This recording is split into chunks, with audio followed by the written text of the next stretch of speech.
And this will again allow you for, or even for those of you who do choose to stick around for the entire thing, it's great to have a transcript, a summary, and a video to review at any time for the learning to continue. And of course, the transcript and summary are courtesy of our friends in the AI world. So it's one of the key benefits we can see right off the bat. So basically, yes, I want to just start with a little bit of just a housekeeping thing. Obviously, this is a half-day session, just the morning of your busy Friday here. So indeed, your camera choice is yours entirely to do so, and take other notes as you wish as well. Some people like to have closed captioning on in case you're in an office environment and you don't have headphones, or you just simply like to read closed captions. You can do that. And if you're not as familiar with Zoom as you are with Teams, which is most of the people that I work with, because everyone has a Teams environment, you should find a button down on the bottom row of buttons that says More, M-O-R-E, and inside of there should be the Captions feature, which you can activate. You might see it on your screen anyway, depending which version of Zoom you're using currently. But again, some people really like to have that just as another way of experiencing the session. I think, again, you may wish to also, for those of you who've just put in your first name or a name and an initial, you might want to just modify your name simply if you are interested in getting your PD credits. That's entirely up to you. Very often I'll do these sessions through the Chartered Accounts Association of whichever province has hired me to do it. And this is one way we just make sure that the names are correct. So if you're not familiar with how to do that, you can just simply hover your mouse over your particular self-view camera or over your name if you have the participants window visible. Find the button with the three dots and you can just change or rename yourself to your full name. That's entirely your choice, but it helps you get the credit you deserve for being here. I welcome chat at any time. Most people are, most comfortable putting up their hand or using their little hand emoji under the react button, but you can also just feel free to just turn on your mic and talk. I mean, it's a conversation is so much more useful when you've got ideas, objections, questions, what have you. Feel free anytime. You don't have to wait for me to even stop talking. Just jump right in and we'll get back on track afterwards. I like that because it's a way of grabbing right at that moment, that train of thought that you're on. And I wouldn't want any time for that to get lost. So feel free anytime to speak up and be part of the session. And also, of course, if you do have some sort of connection outage, just come back when you can. I always say the same thing about myself too. If it happens, just give me a couple of minutes and I'll come back on as well. That's just one of the natures of doing distributed meetings like we're doing right now. So that's just the basic housekeeping stuff. I just want to say a little bit more about myself, just to give you some confidence that I'm hopefully able to deliver some information of value to. My background is first of all, in media and journalism with my undergraduate degree. Then my postgraduate work was done in psychology, specifically in organizational psychology, the mindset of the adult human. Okay, not kids, not families, but people in the workplace, dealing with change, dealing with the fear of digital transformation, dealing with the acceptance of new technologies. And I am a technology buff as well, so I love to keep pace with what's going on. I have written a few books under my own name and published by Wiley and A-Press and a few others. And I've also written books for other people in the management and leadership sectors as a ghost writer as well. So I'm always busy researching and preparing the up-to-date knowledge about what's going on in our industry in this area where humans and technology crash into each other. I am a producer and narrator for a few podcasts that are out there, two in the area of cybersecurity, one being Cybersecurity Headlines, which is a daily event, and also another one from the company called Thales, which is a large France-based company on the scale of IBM or Cisco that makes large enterprise stuff. And because I'm able, again, to interview people from this sort of psychological perspective, we get another view on data security and stuff like that. So if that's part of your area, or if you're just purely interested, those are two podcasts you may want to think about. I do one for cloud security on an organization called Cloud Tweaks. And I also want to plug my own podcast for a moment, not from an ego standpoint, but because the episodes in my podcast called Cool Time Life are intended to stay evergreen. They're not just simply like the flavor of the week, flavor of the month. They're topics like stress management, memory, of course, AI, communication techniques, meetings techniques, and so forth. And so as additional opportunities for learning, if you like podcasts, the episodes that I create are intentionally updated to stay current with new technologies and such. But each one is a 20-minute episode, like taking a course, just another course. So I'm quite proud of my Cool Time Life podcast series because it is just more learning. If you happen to like my style of speaking and if it's all relevant to you, cooltimelife.com. And finally, again, because I'm so into this whole changing world we're in, I do have a monthly newsletter that comes out on LinkedIn, which is called Steve Prentice Direct. And again, it's not talking about me. It's talking about things that you are interested in, and especially work that I'm doing with my clients that I think, yeah, you should really check this out or listen to this podcast or whatever. So just a little bit about myself. I've been doing this for 30 years. I started when Y2K was a thing. Okay, so that's how far back this goes. And ever since then, we've still been just dealing with the challenges of technological change while we try to get our work done, and things just seem to get faster and faster, which humans are not always that comfortable with. So in this session today, our goal is to talk about AI for leaders. Obviously, that means talking a little bit about AI, of course, but instead of it being an intro to AI course, we're talking about this leadership perspective. So my assumption is you may already be in a leadership position, but if you're not, that's fine too. It's still a matter of understanding what leaders need to do in order to introduce this technology and establish the guardrails and the guidelines to make this a safe and wholly productive technology for yourself, for your team, for your firm or company, in a way that keeps pace with what needs to be done right now. So there's a lot of stuff in here. And again, I invite you, if you have questions you want to ask, and if you do not feel that you want to speak up and talk, feel free, of course, to type in your questions into the chat window, and I will scan back and make sure we cover those as we go along. So, why does this matter now? Well, of course, it matters because AI is everything right now. You can't do anything without somebody offering to do it through AI. I'm sometimes amazed at the extremes that we're going through. You can be on LinkedIn. You want to post something like, hey, it's a nice day today on LinkedIn, and it'll say, hey, would you like our AI to rewrite that for you? And it's because we're on this time of it's basically just excessive enthusiasm. The consulting firm Gartner has a hype cycle, which you may have seen, for all the technologies that come out. We ride this hype cycle of, wow, this big new thing is here. This is amazing. This will change the world in every single way possible. And then after a short while, it's like, oh, okay, well, that's what it does. All right, well, it's less than I expected. And then we sort of come to some sort of level or plateau of usefulness. Now, with regards to AI, the things are changing so much, it's very easy to get trapped on the peak of inflated expectations, because there's always something else coming along. But, we as humans in our working environments tend to be able to acclimatize quite easily.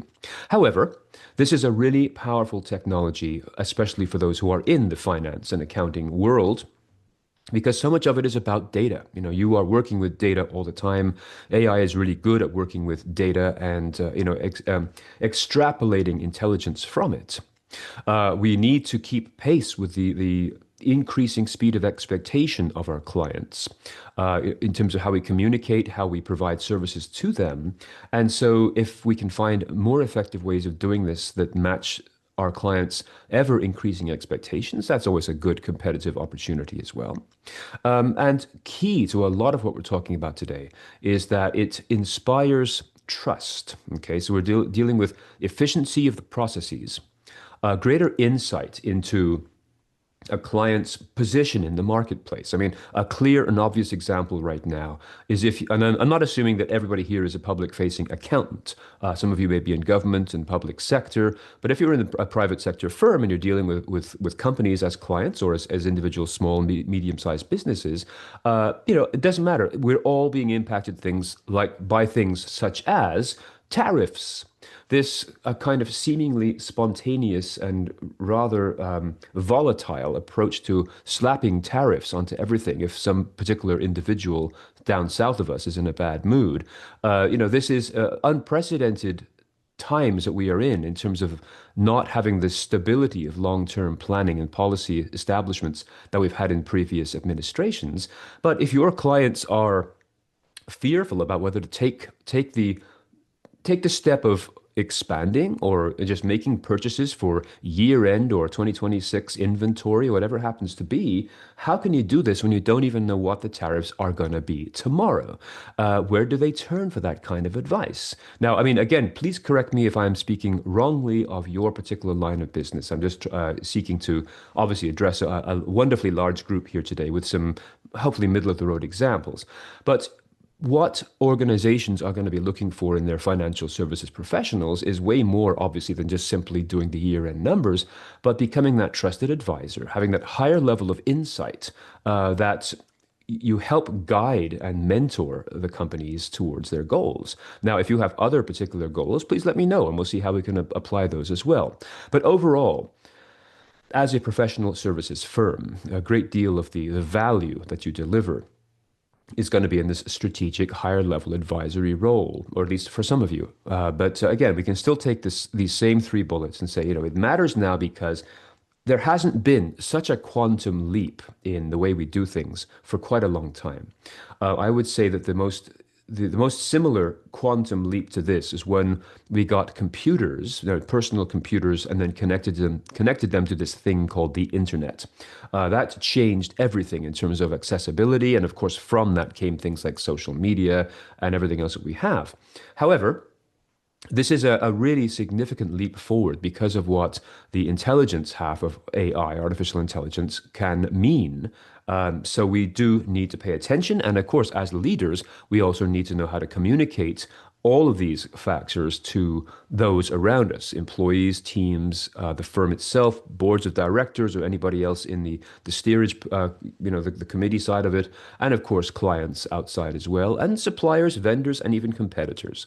So we've got a need to understand a whole bunch of these things here today, and that's the why. So what I wanted to leave you as the what for today is again some degree of strategic understanding of what these things truly mean. What a generative AI is and what agentic AI is and how these will impact your function as a leader, what the risks are to this technology. It's not all roses and sunshine. There are significant risks we need to think about here. And of course, ways that you can use this not only to again, to lead people into the change of using AI, but also to augment your own leadership style using the tools for your own benefits as well. This is a concept called the augmented leader. And sure, of course, you can turn to this tool to do better things for yourself as a leader. So those are our goals for today. And this is basically what I'd call a new reality for finance leaders. We've got this changed world. 2 or 3 years ago, nobody was talking about AI, and all of a sudden it just appeared. And what it's doing to transform the finance function of a firm such as your own or the finance department of a company as well is in a way moving from, let's say, the gatekeeper of the data to a kind of a navigator through unknown waters. There's, as I said before, a lot of change, a lot of difference, a lot of geopolitical instability and fear going on. Rules are being changed left, right, and center. So we need that kind of capacity to steer through these unknown spaces with the confidence and competence of being a leader. And your teams as well, the people who are working with you in your firm, it's not just simply about producing reports. You are steering your business, your firm through these unknowns, as well as those of your clients as well.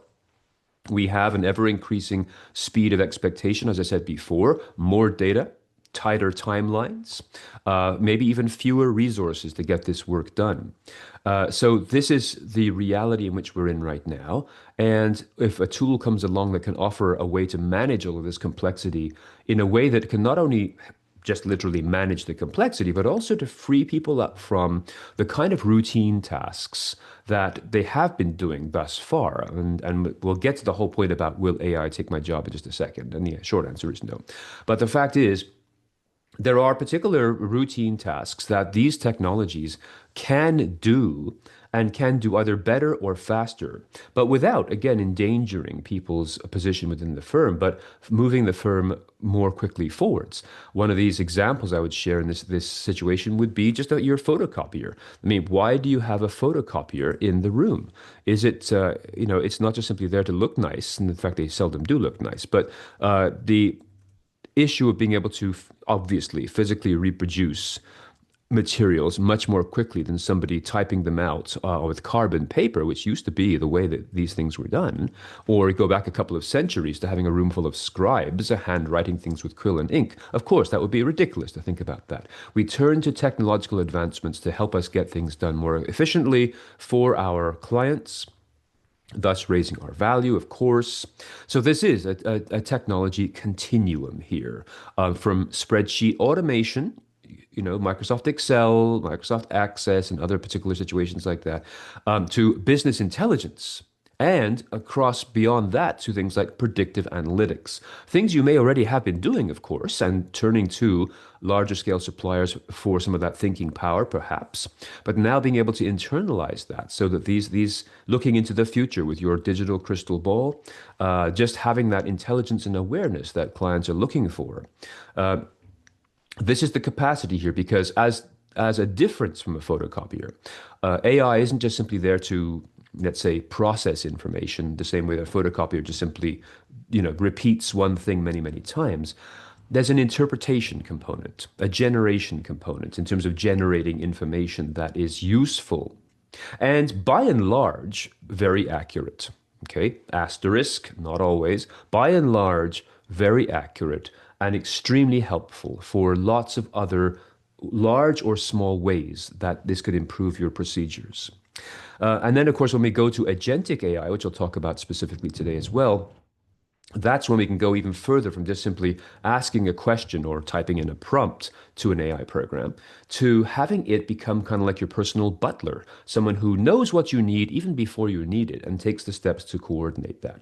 Again, a lot of people react with fear when they hear that. Autonomous robots doing stuff I never asked for. Yes, but if you have set the parameters in advance, as we will see, it can be amazing. Just one small one small example of this, just a very small, humble example of this. If you've ever tried to coordinate 5 people to meet up on a Zoom or Teams call, and you got to battle through their calendars and their availability, back and forth, back and forth. Of course, there are techniques. If everybody's on the same network-based calendaring system like Outlook and it's an internal meeting, it's probably not that difficult to scour the calendars and find a mutually accessible point. But it becomes progressively more difficult if you are dealing with outside clients who got their own calendars and are not connected to your network. Yeah, it could take you a couple of hours, all right? You'll get it done, and then you got to send out the calendar invites, the confirmation emails, and whatever else. All these little steps of the procedure of a multi-person meeting. But if your agentic AI application says, I notice your invite, you want to talk to these 5 people in a meeting, I'll take care of it. And then 5 seconds later, done. I've booked the meeting, I've sent out the invites, I've sent the initial invite email, all done. These are the kind of things that autonomous agentic AI can do for your firm. And as I said, some people see that as a great thing. Some people see it as a scary concept when they are not sure how much control you will still have over the technology. But this is where we're moving from just simply generating something on your request, that's generative AI, to now doing things on your behalf, which is agentic AI. And I'm just saying these things right now, not because you have to take them on, you have to use them, but it's important as a leader to be aware that these things exist. Okay. Now, speaking about awareness, one of the best resources that I can share with you is a newsletter that comes out daily called Superhuman, or the address is superhuman.ai. If you are personally interested in learning more about this and keeping pace with what's going on in the AI world, this is a really excellent newsletter to choose from. It's free. It's an easy read, shows up once a day in your email inbox or whatever email inbox you choose. And in the months that I've been following it, I have never seen any additional come-ons or anything else. I use a specific email address for these just to track who else finds that email address. So this one individual, Zain Khan, based in Dubai, puts it together. And again, it's a short little fast read of the top stories of the day, and any story you want to expand upon, of course, you click a link and you can read the story. But everything from what the new, let's say the new Google Gemini AI tool of the day is, through to what NVIDIA is doing, not only for your own knowledge, of course, but what you can carry forward for your clients as well. If you're interested and you can do it right now, feel free to do it. Open up a tab and do it while the class is going on here. Just jump onto superhuman.ai. You will just see it's a landing page. Just put your email address in there and you will receive the email. It's just, as I said, a really manageable, easy to use newsletter. And the image that I have behind me here is exactly that. It's just yesterday's. So, the key headlines are bullet points with a hyperlink to the actual full story here. So, using Gemini to cross-reference places with Street View imagery. So, just making life a little easier in small things like changing the way the directions are put into the Street View. But there's always something new coming along that it's just interesting to have it in manageable amounts. So take that if you wish to as a free. I mean, literally, there's no cost, no subscription, and no advertising. I seem to remember. In terms of what it, and just a really great way of keeping pace with what's going on 5 minutes before your clients find out for themselves, which frankly is part of the art of being an expert.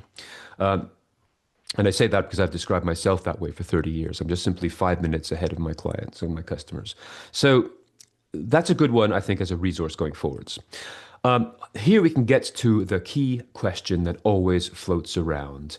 And before I answer, I'd just love to know, how have you dealt with this question? Will AI take my job? I'll explain the images in a moment.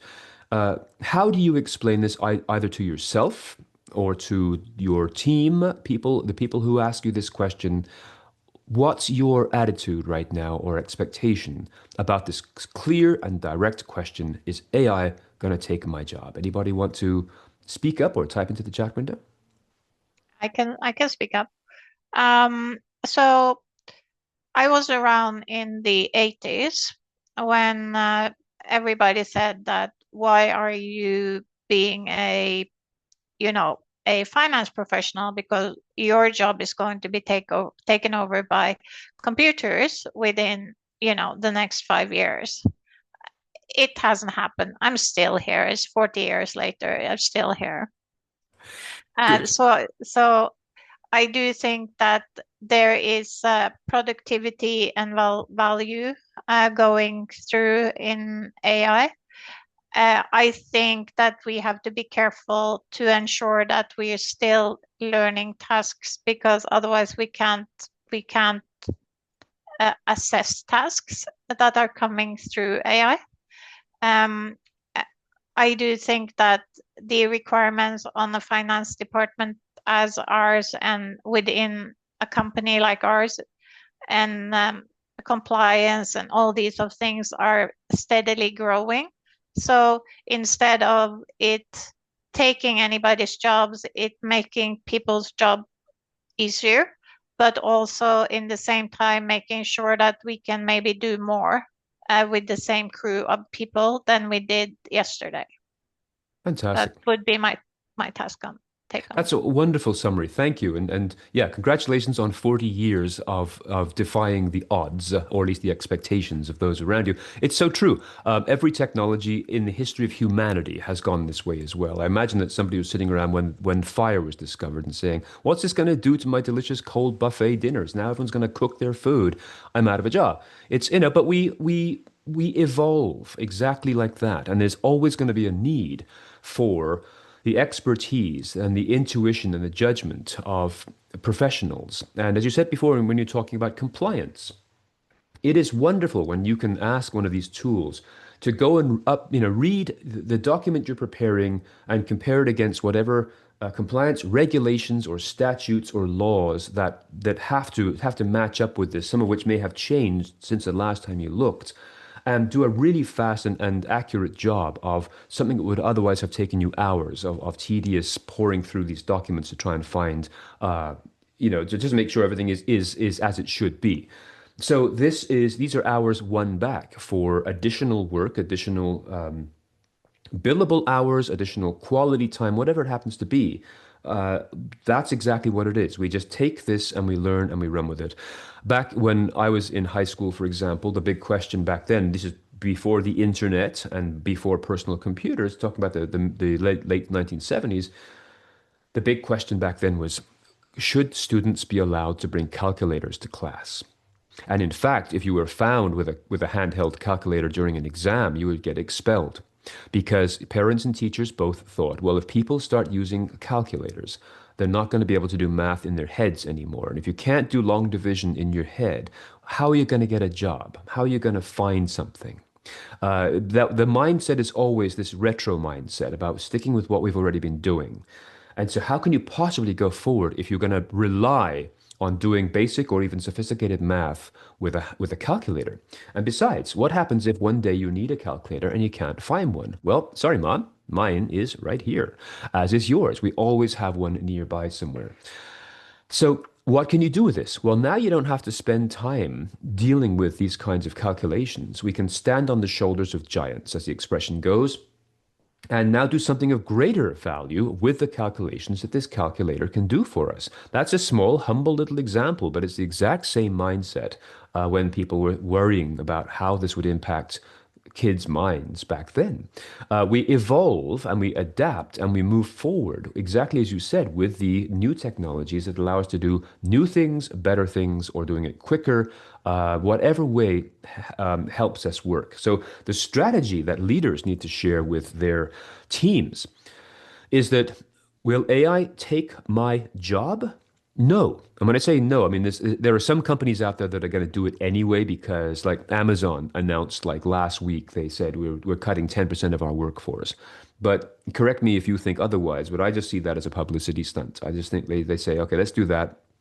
It bumps the stock price up a little bit, and everyone makes another cool $1 million or whatever. But yeah, there are things that can be automated. You only have to go into an Amazon fulfillment center and see that it's just crawling with robots. There's a lots of things that it can do that humans used to do. But the astute organizations are the ones who say, well, if some tasks that a person used to do can now be done by AI, there is room for this person elsewhere in the organization because AI creates as many jobs, tasks, and opportunities as the ones people see it taking away. There are new jobs that exist now for people who work with AI, such as prompt engineering, ethicists, basically analysts of what comes out of an AI work. You can't let this, as sophisticated as it is, you can't let it run by itself. You have to observe what the output is and also approve what the input is. Because as software coders have said for many, many, many years, when you're writing code, garbage in, garbage out. If you write very basic or inadequate prompts for your AI tool, you're going to get inadequate or insufficient output in terms of the responses. You need people to come up with these ideas, use the tool to do the grunt work, and then observe it at the other side. So this is a leadership issue because yes, you could easily say, let's fire half of our workforce and give it over to AI. But if you've ever watched the movie Fantasia, it's an old film from the 1950s, a Disney classic, the original Fantasia, that is. There is a one particular scene that's called The Sorcerer's Apprentice, and it's a Mickey Mouse cartoon. Mickey Mouse is the assistant to a grand wizard of some sort. The wizard goes out for the day, and the mouse starts to play around with the spell book.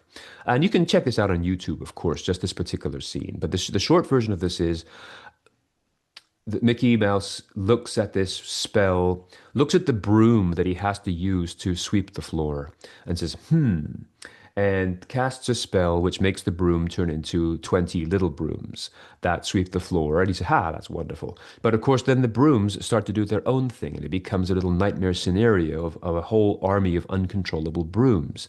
It's worth looking at that because these technologies can go that route, not necessarily in a maleficent way, a negative way, but we can't let them just run by themselves. We have to oversee the quality of the output, the accuracy of the output, and the relevance of that output before satisfying yourself that we've got a good balance of humans and AI tools. So it's a good news story. It doesn't have to take jobs unless management or leadership decide that, okay? That's the human choice to take jobs. It doesn't have to take jobs. It will replace or take some of the tasks that were done. And I have examples of that coming up. But that doesn't mean that the people themselves become redundant. We just move into other things that we can do. There was a time before Microsoft Excel when people had to do ledgers and so forth longhand. This is the kind of stuff that we can now do in a far more effective way when you've got, let's say, well-programmed Excel spreadsheets that do the kind of calculations that you might require and might need to be done. But here's another additional side point. Let's say you do this. Let's say you do work with spreadsheets and you need some complicated formula that can calculate some kind of arbitrary date 6 months in advance, less the statutory holidays in between now and then. Something like that. It might take you a couple of hours to try and figure out how to write that formula or send it down to somebody in your department to do it and bring it back a couple of days from now. Or you can ask ChatGPT to do it now and get the response in 30 seconds, along with a sample that you can copy into your own Excel spreadsheet and keep on going. I've been doing a lot of this recently because I frankly love spreadsheets and data being organized and so on. And I'm amazed how much better it makes me as a designer of complicated spreadsheets because it doesn't take away my work doing that. It actually enhances it by avoiding the errors that can be made when you write complex formulas. So this again is a niche example, of course, but this is the kind of thing. You can turn to AI to write that complex formula, bring it back into your spreadsheet, and now continue on with some really sophisticated spreadsheets to do the calculations for your clients as necessary. So it's not a matter of taking over the entire job of doing the calculations for a client. It's about being that little mechanic there that can fine tune a formula as we go along together. Now, it is important, however, to keep in mind what your answer is going to be. Let me just move myself over here for a second. What is your answer when your employee asks that question or your team asks that question? It's important to stay up to date with what is going on. So just this morning, I posted this screenshot here from ZDNet. I'm not sure if you're familiar. It's a tech newsletter basically, but it's a really good one because they're reporting on what Gartner is saying about job chaos. Okay, not job loss or job extinction or job apocalypse, as are common terms in the workplace or in the media right now, but jobs chaos. And what does that mean? And so the article is worth checking out. You can read it at your own leisure. I'll give you the summary right now. But the point being that, yes, roles and tasks will be redefined, or they will need or can be taken care of by certain of these tools. So there is a bit of a chaotic reshuffling of what people do. And this is what leaders and their organizations need to set themselves up to handle, is that for, let's say, 20, 30 years, maybe, you've been doing things a certain way, even like how you hold meetings and things. And now there's a different way. And so it's chaos, not in a necessarily negative form, but just in terms of just shaking up how we have always done stuff into a new fashion. So this is what Gartner's really saying. It's jobs chaos rather than jobs loss. And this kind of information is really worth, keeping available to you, at your side to be able to answer the questions from your team as a leader, to give them the confidence and the inspiration to know that we can continue moving ahead.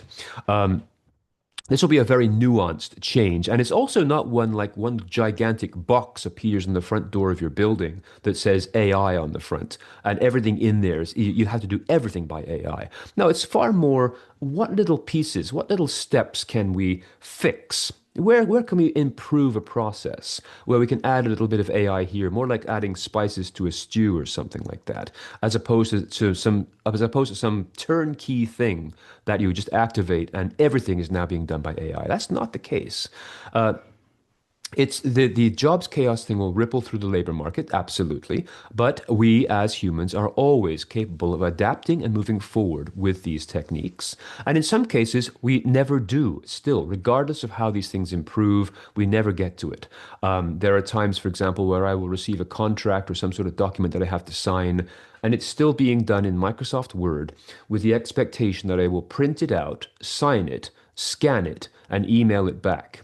Now, in 1992, that was a pretty cool thing. No need to send it to a courier when you can do this, sign it, scan it, send it back. But now I would expect my clients to send me a digital contract, either DocuSign or similar. That's it's not just simply the action of the contract; it is the reflection of the company and where they are within. Are they still stuck in the 20th century in terms of doing these kinds of things? So as we evolve, there's also a value statement that is applied to your organization when your clients or suppliers perceive how comfortable you are with these technologies. And again, one of the big one-word consulting companies, I think it was Deloitte, did an analysis within the last year where the bulk of the accountants that they polled for this question recognized that clients perceive part of the value of a professional services firm by the amount of AI that they have actually adopted. Again, it's not a matter of replacing humans with AI, but it's a matter of being sufficiently prescient to the needs, demands, and opportunities of the time of today to use the tools that are of most use. So there's a value statement in using it, and a detrimental negative value statement in not using these things. And I never want to say that as a veiled threat. It's just simply the reality. I would expect you to be using computers, laser printers, email connections. Of course, we do that. And it's the same thing with this. It's just the next step towards that. So it's a good article. The ZDNet article is a really good one to read. It's a very, very quick read. Four possible AI-powered workplaces, basically. The first one is adopting AI leads to a few human workers performing tasks that the AI models can't handle. Okay, so AI does some stuff, humans do the rest. You can have one where AI autonomously handles parts or the entirety of a business. So does a lot of the work that some humans were doing before then. The third one is that the large number of human workers are using the tools to do work at a quicker pace. Okay, just speeding the process up, like my Excel macro, Excel formula example.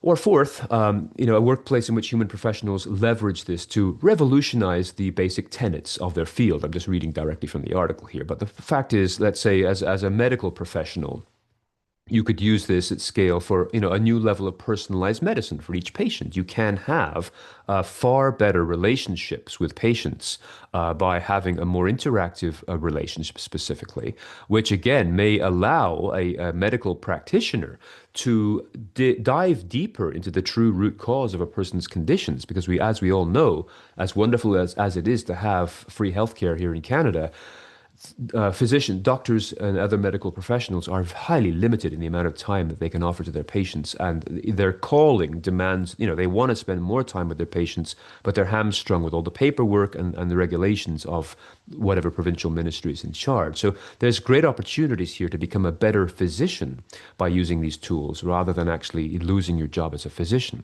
So that's why this is a worthwhile article to read. It's very quick.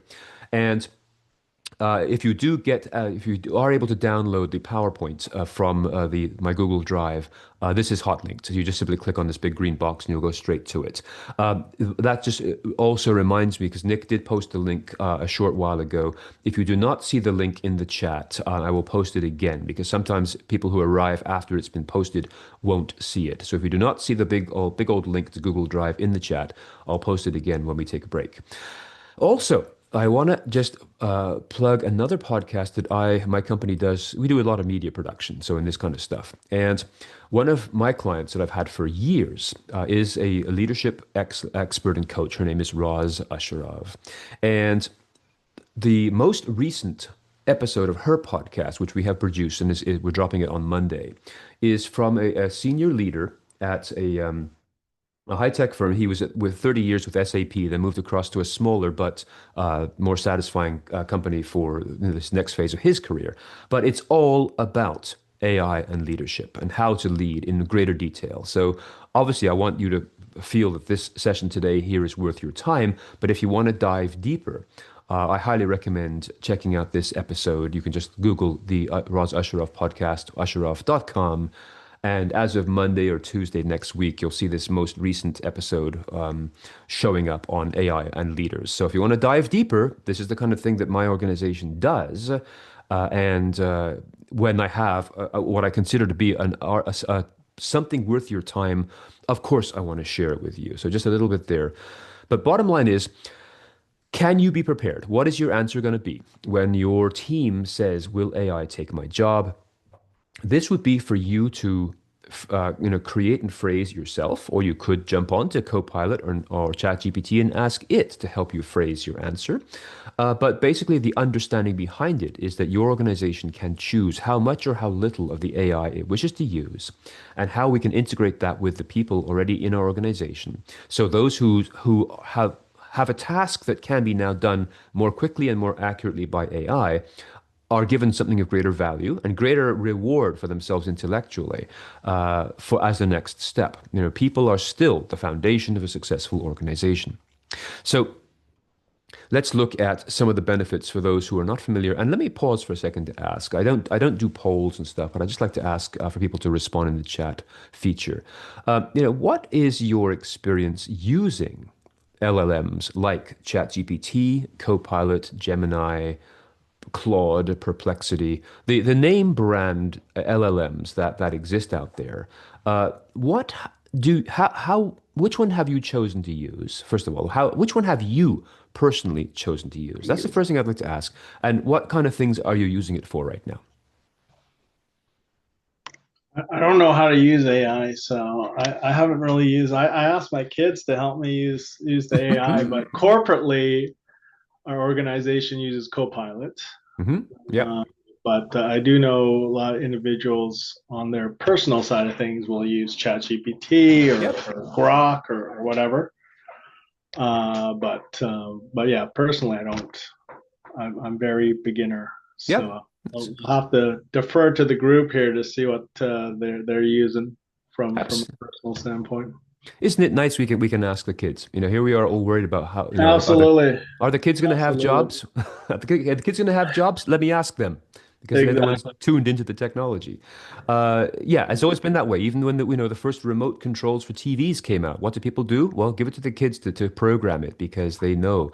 Yeah, I have no fears for kids. I mean, we hear these headlines all the time about there's fewer jobs available, but the fact is that has always been the case. I mean, maybe it's magnified a little bit, but people can find ways to get into their jobs or get a job if they are sufficiently tuned into the opportunities right now. And Nick just said a perfect one right there. If I can get an entry level job in an organization because I'm a little bit more comfortable with the technology than all these old people are, hey, that's a great thing. That's how I basically got my start. Just as a very short thing, I used to do database design for TD Bank, TD Financial on the night shift down in Toronto here. And this is, going back 35 years or so when I was still studying at university. And while I was doing all this coding and stuff in the early versions of Lotus 1, 2, 3, which I'm sure most of you have not heard of, but it was the predecessor to Excel, I used to get calls from people saying things like this. This is just the one story I want to share with you.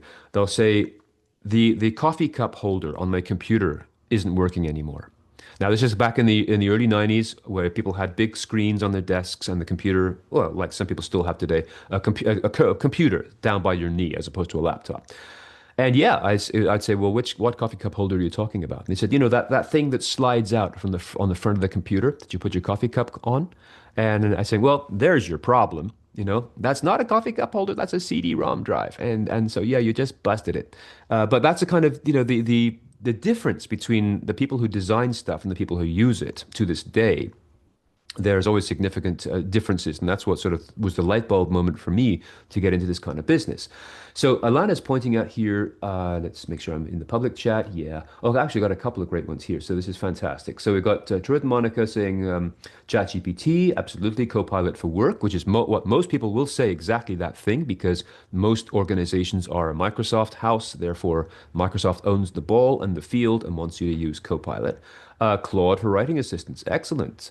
Um, Anna Road here has got Perplexity and ChatGPT for writing and checking information.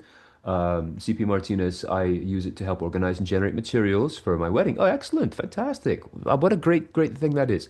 So you're organizing stuff for your wedding. Congratulations, by the way. The question related to our slide here is, does this put wedding planners out of work? No, not at all. An astute wedding planner, a professional person who organizes weddings, will do the same thing. They're going to use AI to make their services even better. So this is the thing. It always allows the people who seem to be most threatened by this to pull up their socks and say, okay, how can I use AI to make myself a more attractive wedding planner? So that is excellent. Google, you found Google AI was helpful. It has a stronger, more casual translation method. Great. So you find a personal preference in these tools through experience. Getting an overview of accounting standards, where to look for guidance to investigate more, writing frameworks, finishing Python coding, absolutely fabulous. It's really great at coding. Um, so yeah, you're totally right. People who are in this business, if they want to stay in this business, are going to see for any kind of technology, not so much how is this going to hurt me, but what can I do with it? What can I do to make this better? And if I was a wedding planner, I would use technology to create virtual worlds. If you have a couple who are planning a wedding, how can I make them own this wedding before it even exists with virtual, walk-through worlds where they can see the marquee tents and the tables laid out, whatever it is, so they can own this before it actually happens. It's all there for the taking for those who are creative enough to move with the times, basically. So we've got a great response here with regards to ChatGPT. Again, Perplexity, Google, these are all great things. And there are some, who will use this for deeper things, role playing, for example, counseling opportunities. These technologies can play a very powerful role as a mentor or even as a therapist to help you work through problems. And a lot of people do this because it's there and it is very accurate. And a lot of people who are counselors and professional psychologists in the counseling field will say, yes, this is a great tool. It doesn't threaten what I do as a counseling psychologist. It actually is something I would prescribe to a patient as a way of working through certain things. So it is highly interactive and quite sensitive in the way that it can produce feedback that is not just simply lines of definitions like you'd see in a Google search. So thank you for responding to that. And as I expected, Copilot is still the one that people feel obligated to use because it's just part of the enterprise system that you have. But these things, again, not only is it a matter of personal choice outside of the organization, perhaps, but as leaders, you also may want to establish a policy to ensure that if some of your team members are doing some of their work from their home office, either during the day or after hours, whatever it happens to be, that they are following the rules of confidentiality so that they remember the fact that whatever application you are using, it belongs to some company out there. I mean, Google owns Gemini, OpenAI owns ChatGPT, Microsoft owns Copilot. We all click yeah, yeah, yeah to accept the terms and conditions just so we can get on and start using it. But the fact is, they'll all say the same thing. You allow us to retain all the information that you put in here for our ongoing training purposes. If you're not familiar, by the way, with the term LLM, and again, I don't want to make any assumptions too much or too little. Um, the all of these brands that we're mentioning here fall under the large language model umbrella, LLM. And all that means is it reads a whole bunch of stuff. It's a huge, large consumer of language, just reads and reads and reads. And then from that pulls together what we would call knowledge, I suppose, without intuition, but knowledge, which it can then reflect back out to you using not only the up-to-date whatever it can find, but also in the nuanced language or as much as it can do. I'm always impressed when ChatGPT says, that's a great job, Steve. You really knocked it out of the park there. I never expected a computer to say something like that to me. But that's using terms of a phrase that it sees in Canadian materials that it studies and then uses back into its dialogue. Sissy, I see your microphone is open. Please go ahead. Yeah, I just wondered if are you moving any slides because we're still on the will AI take my job slide? Yep. Okay.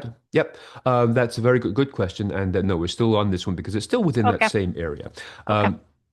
So I have a question also, because I, especially sort of in accounting, it's a learning process. I mean, it depends all on the people. I didn't go through this sort of ladder myself, but a lot goes from junior to intermediate to senior to managers and so forth. What do you say to people that says, we need that if we take away the entry level jobs because that is where the things can be done more easily, are Hmm. we not then missing the foundation of the work for the people going forward?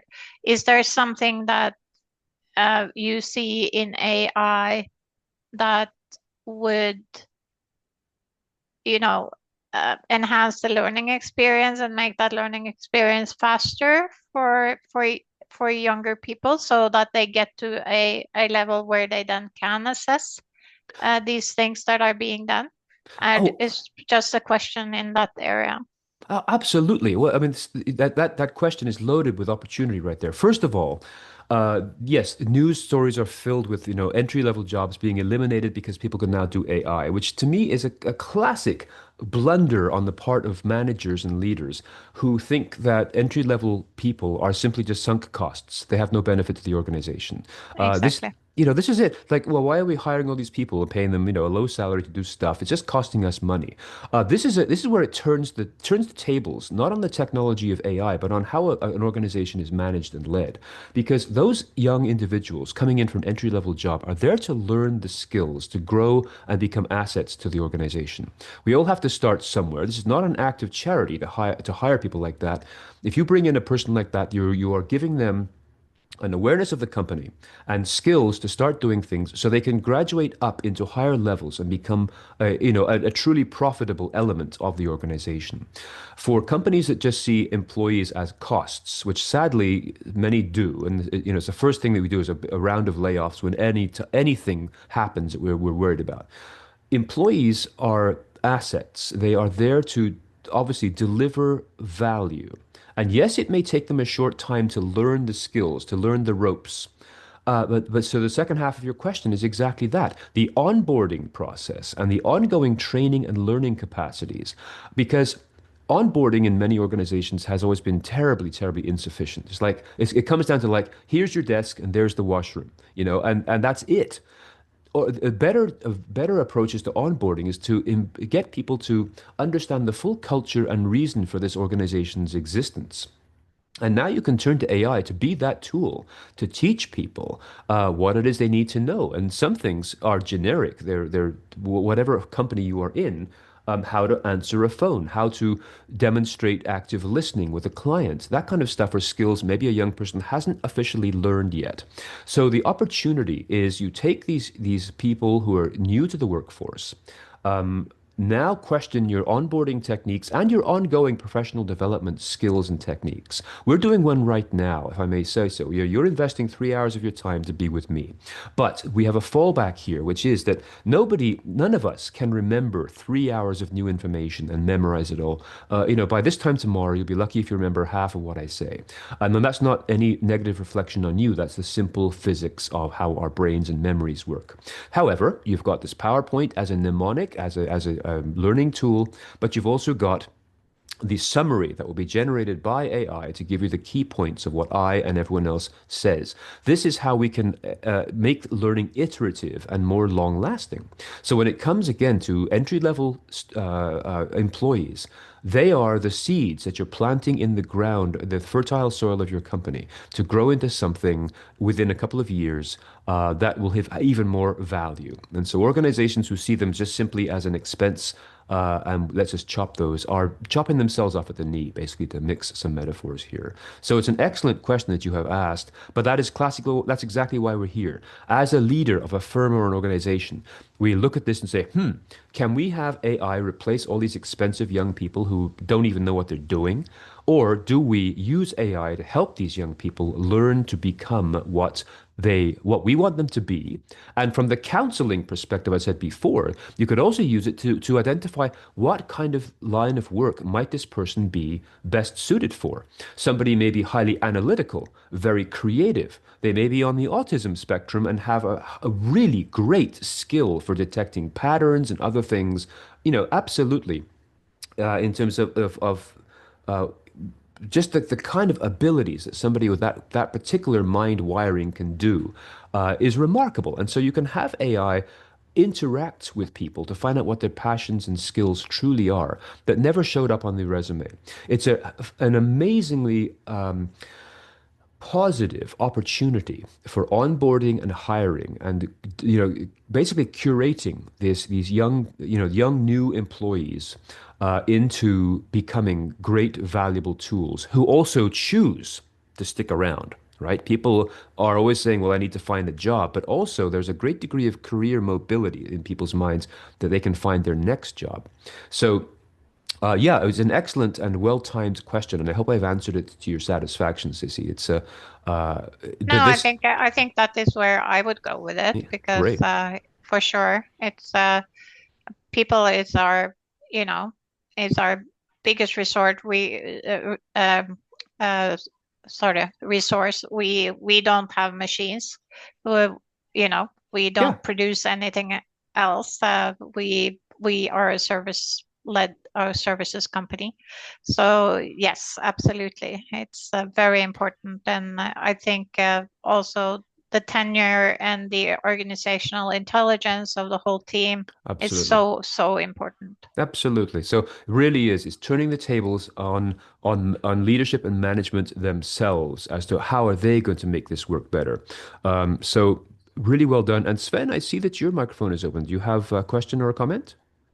Yeah, I would just sort of add that I think it also increases the demands on the leadership or the especially of people leaders as you're onboarding some of these newer people to like foster in appropriate behaviors in relation to AI, because like whether it's a teacher sort of at school or whether it's like you sort of teaching the individuals to use the AI, it's sort of an increased demand to sort of utilize it appropriately, to sort of ensure that the information is sort of being validated, especially right now in periods where there's sort of like sort of levels of um, um, uncertainty or poor craftsmanship of the questions that you're sort of asking of Yeah. AI, and to avoid like laziness. I think that there's an element of like you sort of see it in utilizing this tools and not giving it the full level of thought or the rest of it, and evaluating and guiding people who sort of are beginning to use it or coming up through other opportunities or other experiences. Yeah, absolutely. It's really an opportunity to grow people, and maybe even again, if you've got an AI tool that can help a young person, and you show them to go to Copilot and ask questions about how do I call a meeting, how do I chair a meeting? You give a young person the chance to chair a meeting. You personally may not have the time to show them. You can have them come to the meeting and watch, but additional support information will be out there. What do I need to know to chair a meeting? It's enormous what this can do to help grow people, and people are still going to be the basis and the essence of an organization.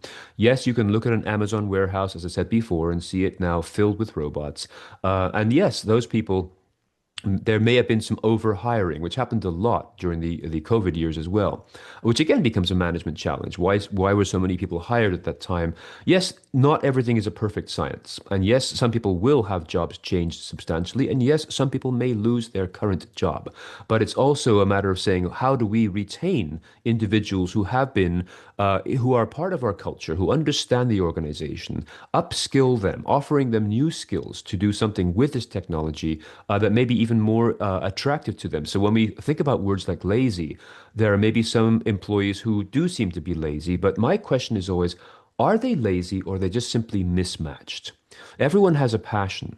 And if you can find the passion that an individual has, you can find a job or even create a job that will fit what they can do. And now you've got a person who is part of this culture, matched with the kind of tasks required. It is a quantum leap forward as opposed to having, just finding round pegs for round holes. Once in a while, you try to bash a square peg into a round hole, because that's how it has been for so long. So there's huge opportunities for us to move forwards with the hiring process, which again is a really great example and a great question, Sissy, that you brought up originally in this conversation. So now I am advancing a slide, and I'm just going to show Some of the benefits you may want to think about in terms of, okay, what can AI do then? But before I read through this, and of course you can read them yourself. I'm not a big fan of having to put bullet point slides up, but part of the goal of this PowerPoint presentation is as reference material for you to look back on at a later time. But when we look at these kinds of things and we look at the various kinds of LLMs that are available, um, it's a matter of saying, well, what can this do for us that we aren't doing already? Or, how can I explain what this tool does? Now, before getting into that, a moment ago I said, LLMs is the term that stands for large language models. At this point, we're talking about two things that are coming into view here and on the next slide. So I'm just going to talk about these and then talk about the division between generative AI and agentic AI. I did allude to it at the beginning of our session, but I'll expand upon that in these next three slides. So some of the key and most obvious benefits, especially in accounting and financial services firms, is data analysis. So again, pouring through large amounts of numbers, facts, and figures to find anomalies or to find peaks or to find things of interest. We can all do that kind of research, but do we have to anymore? We've been using Google for 30 years. Rather than going down to the library and reading stuff in books and pulling them off shelves. So we know we can use technologies to speed up research, and in this case, analysis as well. If you were in a medical facility, analyzing X-rays and MRIs and other kinds of scans, there are many thousands of highly qualified scanning interpreters, people who have got excellent vision for reviewing anomalies or questionable things that they see on X-rays. But if you can now increase and send them, let's say, 50 scans from a patient rather than just one, and run it through generative AI to have a look at before passing it over to one of these experts, you've now got an ideal and optimized and improved process for early detection of illness, rather than being limited to the economics of the current system. So data analysis may also look at trends that your clients have gone through up and down through the years. All kinds of things can come from this because it's really good at pouring through large amounts of information. That's what a large language model does. Something that may be more directly practical for certain of you who deal with directly face-to-face with clients in terms of helping them prepare for their year ends, for filings, for preparing for an audit, for example, with something as simple as the correctly written emails to inspire or motivate the individual to do things that they may be procrastinating on. Because for most of us who are not accountants, all this stuff is really not in our passion. It's not what we're focusing on. We want to focus on developing a product, doing something. And the paperwork and the regulations and stuff are a real drag. That's why we love to have accountants around, because accountants take care of this for us. So when it comes to helping small, large, or medium-sized businesses in preparing for their year ends or whatever it happens to be, we're talking about timelines, procedures to help them do it rather than simply a week before deadline, the emails and reminders, checklists, and things like that. That can help them do what they need to do to help you do what you need to do. Just having conversations about accounting and finance in terms of virtual assistants who might be able to assist me by explaining certain things in a way. And I say this in all sincerity. If I wanted to understand, let's say, an element of tax or HST or something like that, I might say to you as my accountant, or might even say it to a bookkeeper, talk to me like I'm a 5-year-old. Explain what this stuff is. And at the same time, you could have ChatGPT write a summary, basically saying, talk to me like a 5-year-old and explain what HST is. And then pass that over to me, the small business owner, so that I can understand this. And it would be maybe difficult for you to stoop to that level, because you're so comfortable with that concept. But getting into awareness and helping your clients understand things, a greater user experience of not only the rules and regulations of tax, but my relationship with you. These things are what can be done on simple first level benefits of using AI. Simplifying bookkeeping, for example, and having data entry, invoice processing, reconciling accounts, all these kinds of stuff. I mean, we've had things like QuickBooks and stuff like that for years, but we can integrate that into easier ways to do bookkeeping and again tax preparations and so forth if that's required for you, but also streamlining audits, analyzing large data sets and finding unusual patterns of things, streamlining the entire audit process from both a practical perspective and also the emotional perspective of people who maybe are fearful of going through this kind of thing. Making sure that the compliance and regulatory compliance, for example, exists. So we've got we can help our clients avoid penalties and other kinds of costly things because we can be proactive in messaging with them, letting them know what needs to be done, setting up the templates and so forth, everything to make their lives easier. That costs you far less now than it would have, both in terms of time and money, to make these things happen. I mean, these lists are there for your referral back at a time when you want to, but I want to punctuate this list by saying, the easiest way to think about how AI can become part of your organization is not to look at this great big shopping list of things and say, okay, now we must do all these things with AI. No, it's better to look around and say, what can we improve here? What things, and brainstorm with your human colleagues and say, what things do we do here that maybe we can improve on? Now we have a new toy to play with. Everything from how well meetings are scheduled and run to actual procedures with your clients, whether again they be large, small, internal, external, whatever your situation is. So look at it the other way around. Rather than buying a toolbox with 600 different kinds of wrenches and screwdrivers in it, look around and say, what do I need to fix here? I need a screwdriver with that little crosshead thing. Do I have one? Okay, maybe it's over there. Great. But you know what? Maybe I can get myself a rechargeable screwdriver that's got sufficient power and torque and fix the problem as I need it, rather than buying, again, a 600-piece tool set and saying, what am I going to do with this now? So that's my approach to this kind of tool, is doing an analysis of the kind of things and everything that you do, from payroll to, again, meetings to Zoom or Teams chats. What are the things that we can or should or we can do better? And then how might this tool be able to help us? And then who on our team should we assign this to make this happen? So it's rather than having a solution without a problem, we go the other way around and say, what things can we fix here to slowly improve numerous processes within our firm, using these tools wherever and however they might be available for us to do this. And of course, if you don't know exactly which AI tool will help you, then go and ask AI itself and say, this is what we need to do. We need to find a better way of booking meetings so people don't get stuck in back-to-back meeting hell. What do you suggest? And it will give you some really great and unbiased suggestions on how to do it. So in all these areas, where's the problem? And now we turn to the tool and say, okay, how can you help me fix it? Rather than getting overwhelmed by choice. That's my preference, personally, anyway. But I do want to just spend a couple of minutes talking about the difference between generative AI and agentic AI. I did allude to it earlier, but I just want to touch upon it again. Generative AI is there to create new content. So whether this is text, help me write an email that is much more comprehensible by my clients. My client is a lawyer. Let's write this in lawyerese. Or do some analysis on these spreadsheets or documents, or analyze whatever, the country's GDP over the last 50 years, looking for trends. Whatever it is, it can go out there and generate a report based on what you asked for, if the request you make, the prompt you write, is sufficiently clear. Maybe you need some graphic images. This image right here of this person is an AI-generated image. I just wanted to have a person doing stuff old school on a clipboard. So it's a pretty decent image, in my opinion.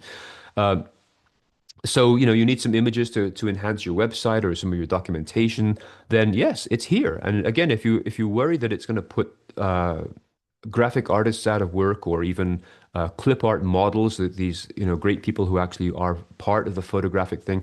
Not everybody is always going to use AI for everything. There's always going to be a need for the old school stuff as well. But anybody who's in the business of creating commercial art, we're the first ones on board to say, okay, how can we make AI part of our organization rather than a threat to it? This is always the agility that people need in any organization. So drafting reports, again, finding anomalies in data, summarizing stuff down. Here's a question to you. Here's one that you can take away from today's session if you have not seen this before. What I'm typing into the chat window right now is correctly typed. It's not a typo. how anybody here able to translate what this is? Have you seen it before? What does it mean?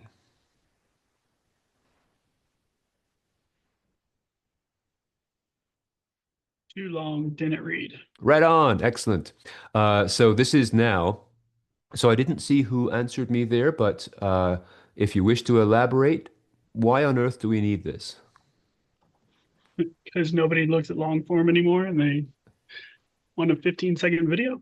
Exactly. Absolutely. That's where we're at right now. I was on a web page the other day of a large cloud security company that does stuff in Kubernetes, which again is just part of the whole cloud infrastructure thing. And their website about us, the homepage of their website describes why they're a really good organization to work with if your job is about cloud and using cloud for your data.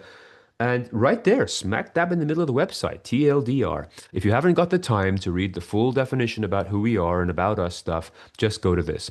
And you are going to see this more and more now everywhere. So you create a report or a document or a proposal, and you might even have your LLM of choice condense it down to an executive summary of a paragraph, which we've been doing as executive summaries for decades, if not centuries already. But of course, it can do it much better. But then you want to have on top of that the too long didn't read 2-sentence summary of the entire thing, because that's where we're at. That's all that people really want. And if you don't have that, then they might just simply gloss over the rest, and we lose them along the way.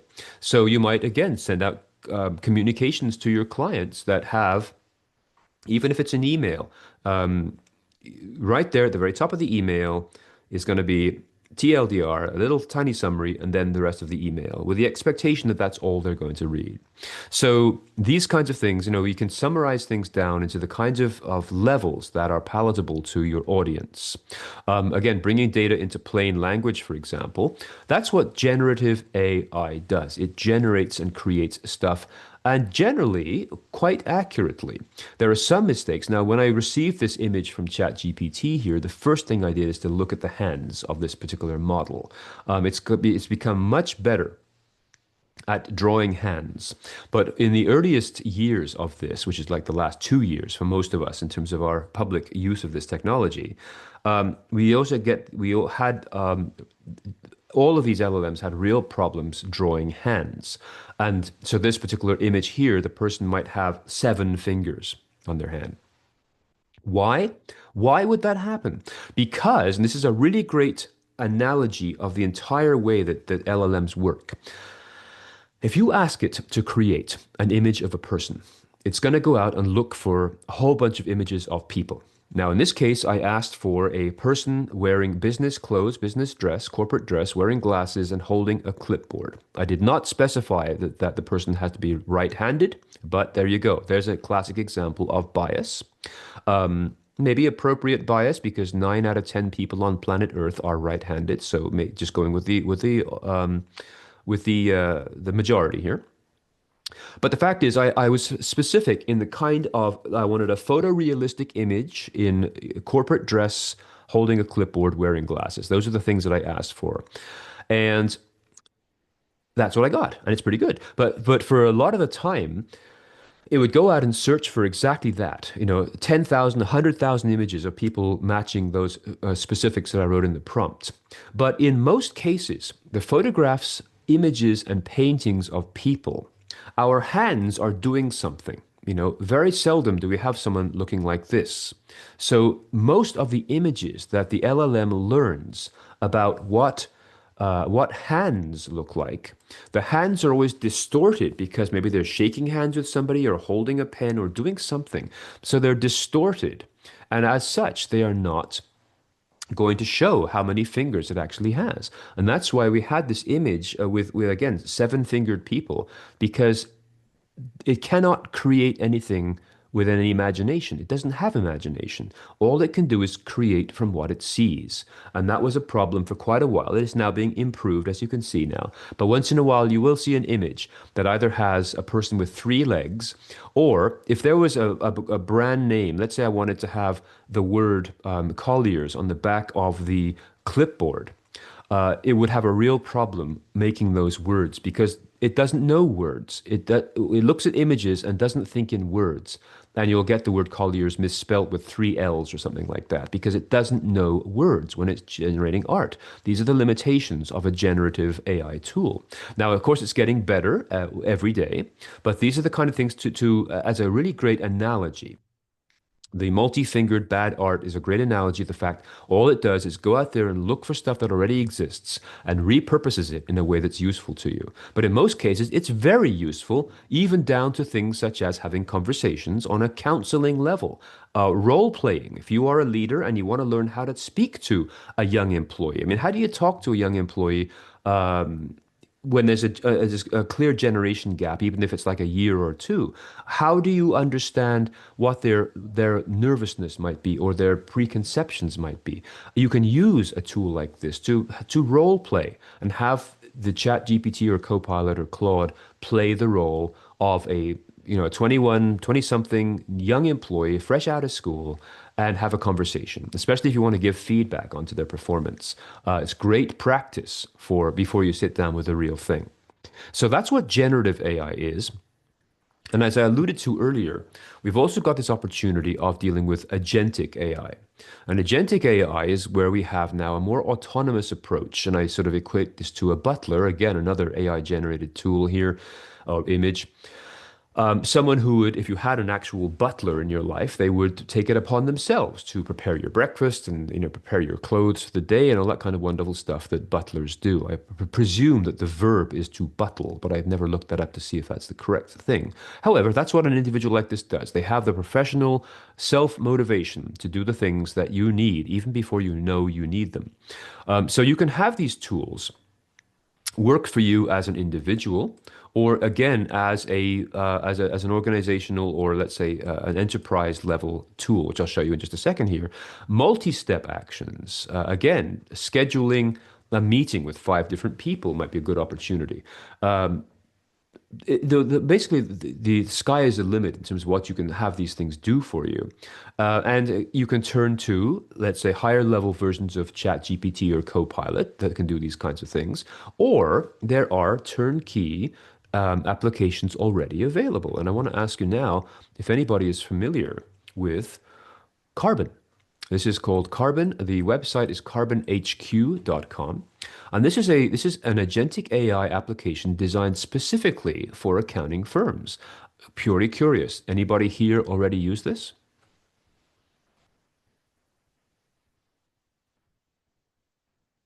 If it's new to you, not really for our business, but I know friends who are in public practice that use it. But I think it's typically your smaller public practice firm, but not for our purposes here No. at Univision.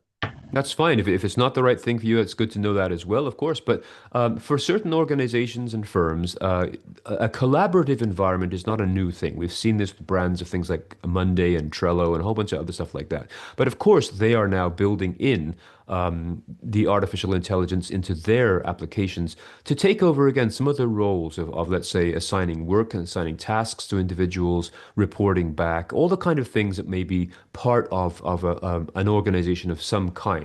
So yeah, maybe it's not for everyone, of course, but the whole concept of what agentic AI is will be concepts that again take the initiative of multitask things that you have basically asked it to do in so many words. And then it goes ahead and does this. Now, again, these need to be customized. They need to be given the parameters of activity as to what they can and cannot do. But it's just important to be aware, if it's a new term for you, that as the whole notion of AI moves forward, we are dealing now with 2 major subsets, one being generative and the other one being agentic, as something that acts on your behalf, usually in multi-step procedures. So to clarify also finally, when we talk about AI, as even the name of this course, we're not really dealing with AI in its entirety because artificial intelligence is a really broad scope. It's like talking about life. It's just simply a big word that has a lot inside of it. But we're really focusing on these 2 subsets. One is generative and one is agentic at this point in time. And AI, artificial intelligence itself, has been around since the late 1940s in terms of computers doing things that replicate or mimic human intelligence to the degree that it's able to do. So that's all I wanted to show you there is if you are interested, if it seems to fit your firm, or you just want to see what it does or what ChatGPT Atlas can do, just to be aware that there are these higher levels of agentic AI to help you as a firm work together. But I'll take Sissy's question in just a second here. Again, with all these things, most of these kind of collaborative environments that I've experienced with organizations, they use a small subset of all the things it can do. There's so much these things can do then that most people don't ever get beyond 10%. I mean, even Microsoft's coming up with one. And most of us just use the first 10% of any product Microsoft creates, and the rest never gets used except in highly specific situations. So don't let it overwhelm you. Just be aware that these things are growing into new specific subsets of artificial intelligence focusing on multi-step procedures. Sissy, please go ahead. Yeah, so I think one of the issues that I see is it as of yet it doesn't adapt to your writing style. So if I would generate something and send it out to my team, they would like, Sissy would never ever write something like this, and they would think it was spam, or they would put it that it was phishing or something. Yep. So that is one of the things. I'm also, at least if you're not American or not North American and you're working in North America, the whole style of writing something and summing something up is much more so super positive, using a lot of very positive words. Well, I would use much more muted words maybe for it. So I just find that it takes away from the loveliness of reading somebody's take on the situation. Yes. If it was generated by a machine. Totally. But I don't know. Hopefully over the years it will, if you push in everything that you write to it, it would adapt a bit more to your writing style, and then I think be more helpful and absolutely, and maybe better to use.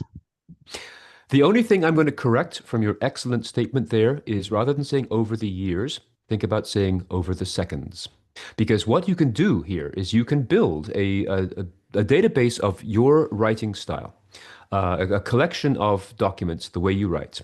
And basically, when you prompt the LLM to say, please write an article or please write a letter that is more in tune with my writing style, here's my examples. And you may upload, let's say, 10 or 100 pages of your writing style. Things that, again, we strip out the confidential stuff, whatever.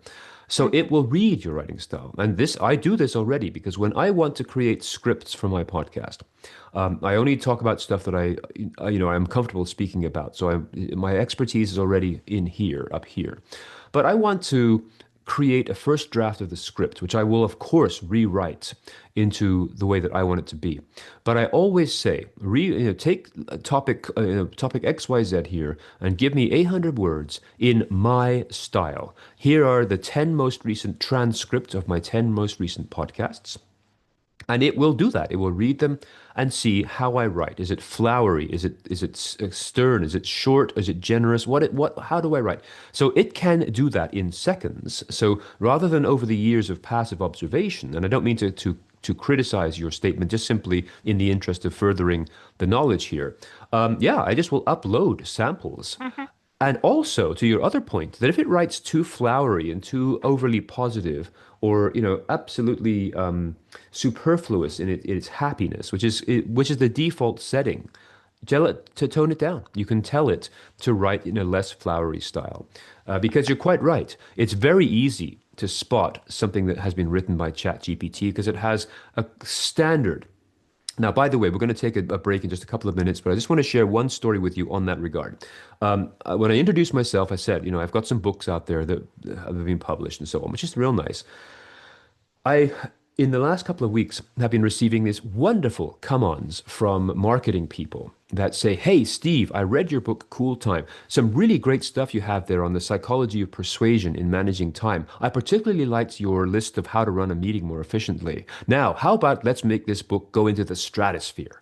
Right? So I've always been receiving come-ons from marketing people, but now it's clear, especially when you receive 10 in 10 days from different people that are exactly the same structure. Hi, Steve, highly personalized open paragraph, second paragraph about how great we are as a marketing company, and then that nice little positive kick at the bottom that says, let's make this book soar.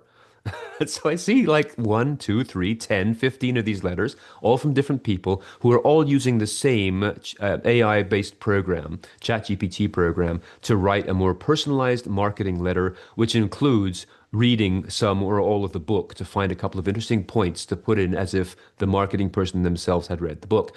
Good, good effort, but unfortunately, clearly a GPT written thing. Off into the spam filter it goes. So yes, it's very easy to see this. I always describe stuff written by ChatGPT as if it was written by C-3PO from Star Wars, sort of this bouncy little robotic style that nobody really talks like that. So what we do as experienced users of these technologies is to say, yeah, here's my database or collection of files of how I write. So please create these 5 points into a letter that sounds like me and keep the tone neutral and businesslike without the overly flowery positivity. You can use those exact words. It won't take offense. It's not going to get offended by that. It's just simply going to do what you want. So yes, it's an excellent point that you make there, and you're quite right. It's very easy to look at generated text. And this is what people are now starting to want. Again, even in areas like music, for example, people are seeing that they don't want AI generated songs because they all sound the same. They want to use AI to assist in the production process, but not to write the songs because there is something very human about doing these kinds of things. So again, Sissy, your point is excellent. And we can just, again, fine tune the technology to match you more efficiently. Nick, That's did I? great to hear that it's there already. Yeah, I just haven't used it yeah. enough to know. Exactly. Just tell Okay, it fine. what you want. So again, it's the sophistication of your prompt, again, paired with, let's say, uploading 100 pages of your writing, which you can read in like 2 seconds, and then start to speak like you. And you could actually as well tell it to save that so that in the future, everything it does is going to refer back to that database of written material and continue to speak like you. You shouldn't have to ask it each single time. Before we break, Nick, did you have a question as well? No, just comment. Just if you get an email that sounds too nice from Sissy, then she used Copilot to write it. Exactly. You know. Which might be nice, but it might also be like, yeah, I prefer a phone Exactly. call. Sissy, pick up the phone and talk to me. So absolutely, this is where we balance these things out between what comes out of the box and how we're actually going to use it, like so many other things in life. So let's just take a few minutes, stretch break and so forth. Like it's half past the hour, 33 minutes past the hour. Let's just come back at quarter 2. Is that good for everybody to come back at? So what is this? It's 10:34 for you. Is that correct right now? Yeah. Yeah. No, So that'd be perfect. yeah, 10:45 would be perfect. 10:45 we'll regroup and pick up on the rest. We're on time, and I'll check with you when we come back as to your satisfaction about this particular presentation style. So take a break. We'll come back at 10:45. Sounds good. Thank you. Thanks. Thank you.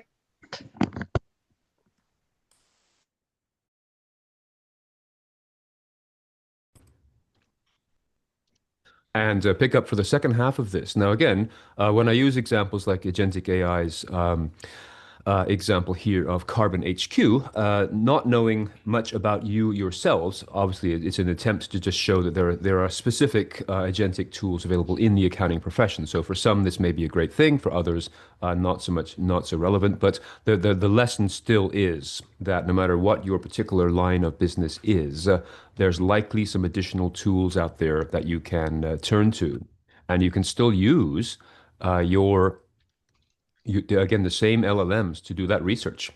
I was just going to say. Sissy beat me to the punch there. You can put your hands down now if you wish to. So that's so cool. And again, if you have any comments about how this presentation is being delivered today, please feel free to speak up and say them, or type them into the public or private chat as you wish. I'm just wanting to make sure this is worth your time. So if that's the case, and again, I'll just keep an eye if anybody's looking to speak. Moving ahead, moving along. Some of these slides, as we go through, some of them will become redundant, we'll have already covered these things, but wanted to look at the whole idea now of things that are specific to your industry as as you define it and so forth, and you can help me clarify the kind of things you're dealing with. So we've talked about a number of these things right now. So from a accounting specific perspective, we're looking at applications that are autonomous, especially in agentic AI, multi-step actions. We've now covered that. And again, that the human role here is that some of the stuff you used to do, our role would be to oversee this and do the quality control at the end here. You could use, for example, an augmented close if you were doing a month-end close as an example.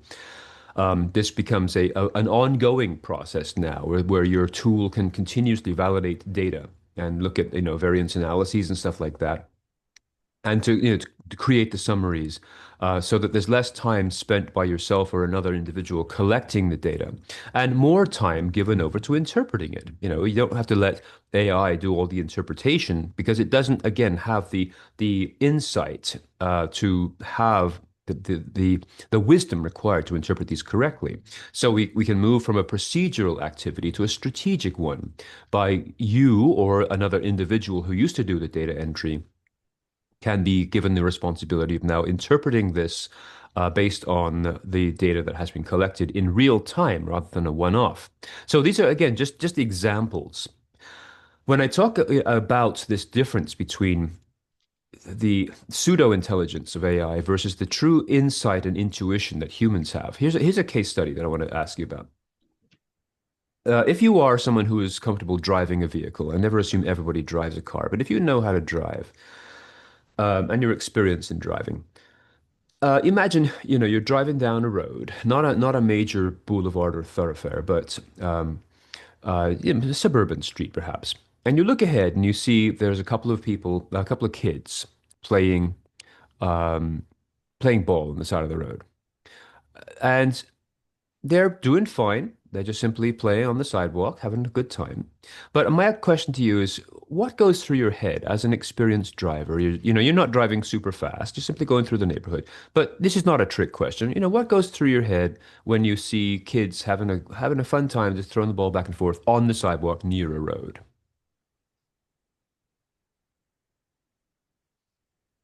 Well, my first thought is those kids better not hit my car as I'm driving by. How magnanimous of you. That's wonderful.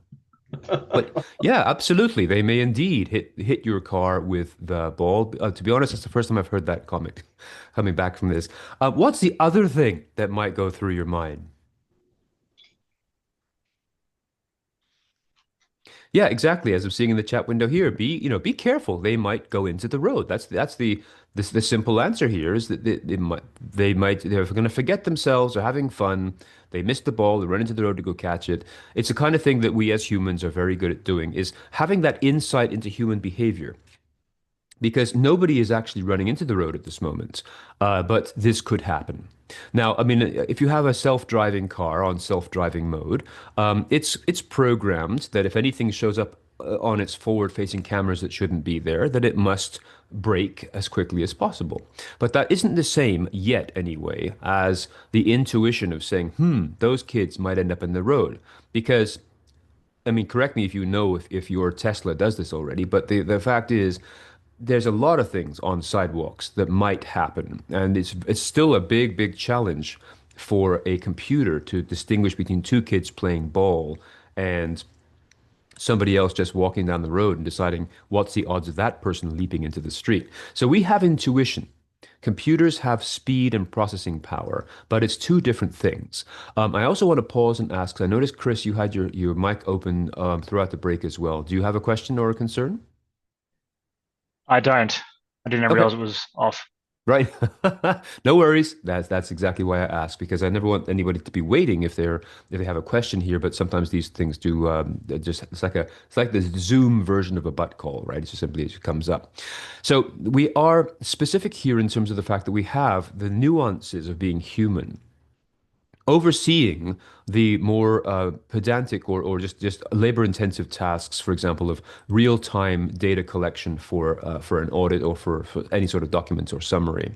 Um, but remember, again, adding to this, these are quotes just from Forbes magazine from reasonably recently, and again, as leaders, this is the kind of thing we want to keep in mind as we're assessing the potential of both our human and AI resources within an organization. It is difficult sometimes for non-specialists in any area to recognize the value of human expertise. Going back to our entry-level employees discussion of earlier, it's difficult for people who just see them as young, inexperienced, and incompetent to recognize their potential and capacity, and also the wisdom they bring to anything, seeing things from a different perspective given their age. So it can be difficult sometimes to quantify or identify the true value of what your human team members bring. And so this becomes again a leadership challenge. How can we do this then? How can we recognize the values of the people around us when comparing this? That's a leadership what's the word here? Not ultimatum, but absolutely an essential thing for us to do when assessing these kinds of differences between humans and the AI tools that we might have around us. So the additional definitions that Forbes puts on here, which things do require a human touch, and which ones are just complicated and maybe even tedious tasks that have a high error rate. I mean, this is sorting out the things that it's best at rather than what humans are best at. So as it says, start small, and Sissy is confirming that also in the chat. Expand as you get more experience. Just recognize what the true value of your people is, and maybe there's an opportunity to teach and upskill them, not in AI usage, just simply in their personal development as wise resources, not only for the internal machinations, but also for those of facing clients as well, if that's appropriate in your line of work. Many roles that seem ripe for automation can involve complex decision making, nuanced judgment, or emotional intelligence, and these things cannot be duplicated and they cannot be generated. ChatGPT can go out and read 100,000 documents on emotional intelligence and come back with a list of top 10 steps or procedures you can do to be a more emotionally aware, emotionally intelligent servant leader. Absolutely. That's great research and packaging up the key points into a workable checklist for you. So that's good, but it's not the same thing as having emotional intelligence. And also, as we said early on in this session today, I'm going to take myself out of the picture visually for a second, but I'm still here. It's one thing to say that generative AI will create new jobs, which is something that I have said in a few times already. But it is still another thing for leaders and others in the positions of power to make these jobs happen. It can be very easy for an organization to fall prey to saying, let's just cut a whole bunch of expensive people here. So the jobs, again, this is turning the tables on who leads an organization and what their strategy happens to be. And if it's a matter of maybe you do have too many people at any time in the life of an organization, we may be overstaffed. I mean, this happens. We do have layoffs in companies or right sizing and stuff, not for punitive reasons, but just simply for recognizing that we do have too many people. This happened, as I said, a great deal in high tech during the COVID years, when all of a sudden they needed a heck of a lot more people to manage Zoom and Teams and other things as everybody was working from home. So that was a peak. It was a high watermark that then receded, and this was just the natural economics of saying the demand doesn't support the number of people we have here. But that's not a direct reflection on AI or on Zoom itself. It's just simply the way things flow. And many organizations, as you know, don't have this down as a perfect science. People can overhire, underhire. The whole notion of hiring people in an organization is why we have courses and degree courses on management, of MBAs and so forth, in a struggle to understand how best to do this. So AI is just one player in a much larger situation that continues always. As a leader, you are as leaders always do in terms of leadership one-on-one here. It's not just using these tools to record data, process data, or to record the history. It's a matter of influencing the direction of your firm as well as those of your clients that you serve, giving people that oversight, literally a bird's eye view of where we are going or where they are going or where they could be going based on things other than AI, but using it as a tool and a resource. I go back to the tariffs example because it's something that we are all universally aware of because it seems to be everywhere. And using these to capitalize. So just to wrap this up in one last statement, sure, up until now, it was possible for people to do data entry. We needed humans to do data entry. Now that's not needed so much, so we can use those humans for something of higher level. That's a good thing, not a bad thing. If you hired a team of people to do nothing but data entry, yes, then we have some people who are redundant. But again, a great leader or management team is going to say, well, these people are already part of the culture. They understand a lot about what we do here. How can we retain the investment we have already made in them, even if this skill of manual data entry is not required? Where can we take them and upskill them? I mean, that is the essence of great servant leadership within an organization. So it's turning the tables, literally, away from AI back onto leaders themselves. Now, there are some issues in terms of risk and also governance issues that I want to talk about. So it's just strategic as an offshoot to what we have been speaking of thus far. I want to share with you a little bit about the procedure and process of leading people through change. That's coming up in a moment. And the final part of our session will be about AI augmented leadership as well. So let's look at one of the concepts that again, some of these may apply to you, some may not. And I apologize if it's not directly relevant to you, but these are things that are in the professional services field across the board, basically. One of them being the demise of the billable hour. About 20 years ago, I was doing work with a whole bunch of law firms up and down Bay Street here in Toronto with a new piece of technology, which doesn't exist anymore. But at the time, long prior to AI and so forth, it was basically a time docketing tool for lawyers. And the short version of the story is the billable hour, of course, is a big deal, especially in law firms as a professional services organization. But these lawyers were so busy that if they took a 5-minute call with a client, they had no time to docket this call and ultimately add it to the bill. So hundreds of thousands of dollars every year were being lost to unbilled activity. Now, some people might say, well, lawyers already make, whatever. But the fact is, this is a business, and it's a business of providing advice. And so a 5-minute call, even if it's rounded up to a larger fraction of a minute of an hour, is a practice that was done, may still be done. Bottom line is, the tools were there to allow people to work and track these billable hours more effectively, pretty much automatically by this semi-intelligent application. And I was, again, working side by side with a technician. The technician installs it into the network, and then I have the job of convincing lawyers to use it because, like many educated professionals, they feel very uncomfortable being in a position of not knowing something. So it was a very hard sell to get them to work with this application. But the fact is, it brings us around to the notion of the way in which professional services firms do bill out to their clients. Now, you may have a different model, perhaps, but a lot do work still around the whole notion of the billable hour or the retainer, or some sort of relationship between time and work to generate value. Now, this is going to change substantially because if in the past you had as one of the line items on your invoice, the manual data entry of documents that were sent from the client to be added to their, the analysis of their finances and so on. It used to be at one time you'd hand this over to a clerk who would enter this stuff in manually. And then, of course, we now move to an era where you can just simply take a photograph of these documents or run them through a high-speed scanner and have an AI-based, even an AI-enhanced photocopier, turn all of these into line items and plop them into a spreadsheet in a matter of minutes rather than many billable hours of clerical work. So when it comes to billing for these services, clients are no longer going to be expecting that a piece of their bill is going to be manual data entry. I mean, why are you doing manual data entry? Have you not heard about AI?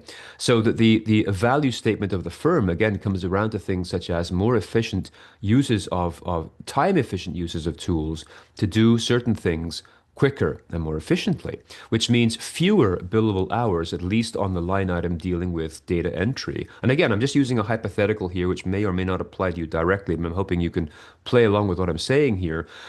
When you define the value of your firm based on what we could achieve in an hour, whether it's a data entry clerk or if it's a senior partner at a much larger hourly rate, how are we going to define that in an era where your clients already know that it takes less time than before to get things done? There may be a certain degree of fear in this, of saying, well, how are we going to, how can we use our model for billing if now they already know and their expectations are that you're going to use faster and more efficient tools to get some of this stuff done? It might even result in smaller invoices going out to the client because fewer hours are needed to do the work. But it might also be that it's smaller in certain areas. We bill less for some of these more mundane, labor-intensive parts of our work. But this allows us to extend that budget into, again, more strategic advisory services. So the billable hour might not survive as a concept, but the value that you deliver against the money they pay is just redefined, less manual and more strategic and high level. At one situation, it might be that you do actually bill a client less than you have for the last few years, but the savings that these technologies allow you to work with other high value clients. And so, therefore do more work with other clients rather than a lot of work with a single client. Now, again, I'm just using specifics, and correct me if I'm off the beam here with regards to the kind of work that you do. But I still think we can extrapolate from this example in a way that would work for you. We can redefine. Sorry, go ahead, Nick. No, I was saying we don't necessarily bill our hours directly here, but we definitely have business units, especially on our consulting side of the organization, that do bill on an hourly basis, and then Right. a lot of these things do apply. But I think it's still important for us, even though we're a shared support service to the business, to think about our time as Yeah. billable hours. One of the pet peeves for me is for me, and I get pulled into a lot of meetings where I think a good part of a problem my time. I can't remember which big tech company. I think it's Amazon or Google, but they actually have assigned time value to people in their kind of, whether it's Microsoft Outlook or whatever. So when they're actually booking meetings, you can tell, okay, this meeting is going to cost X dollars to the company. Yep.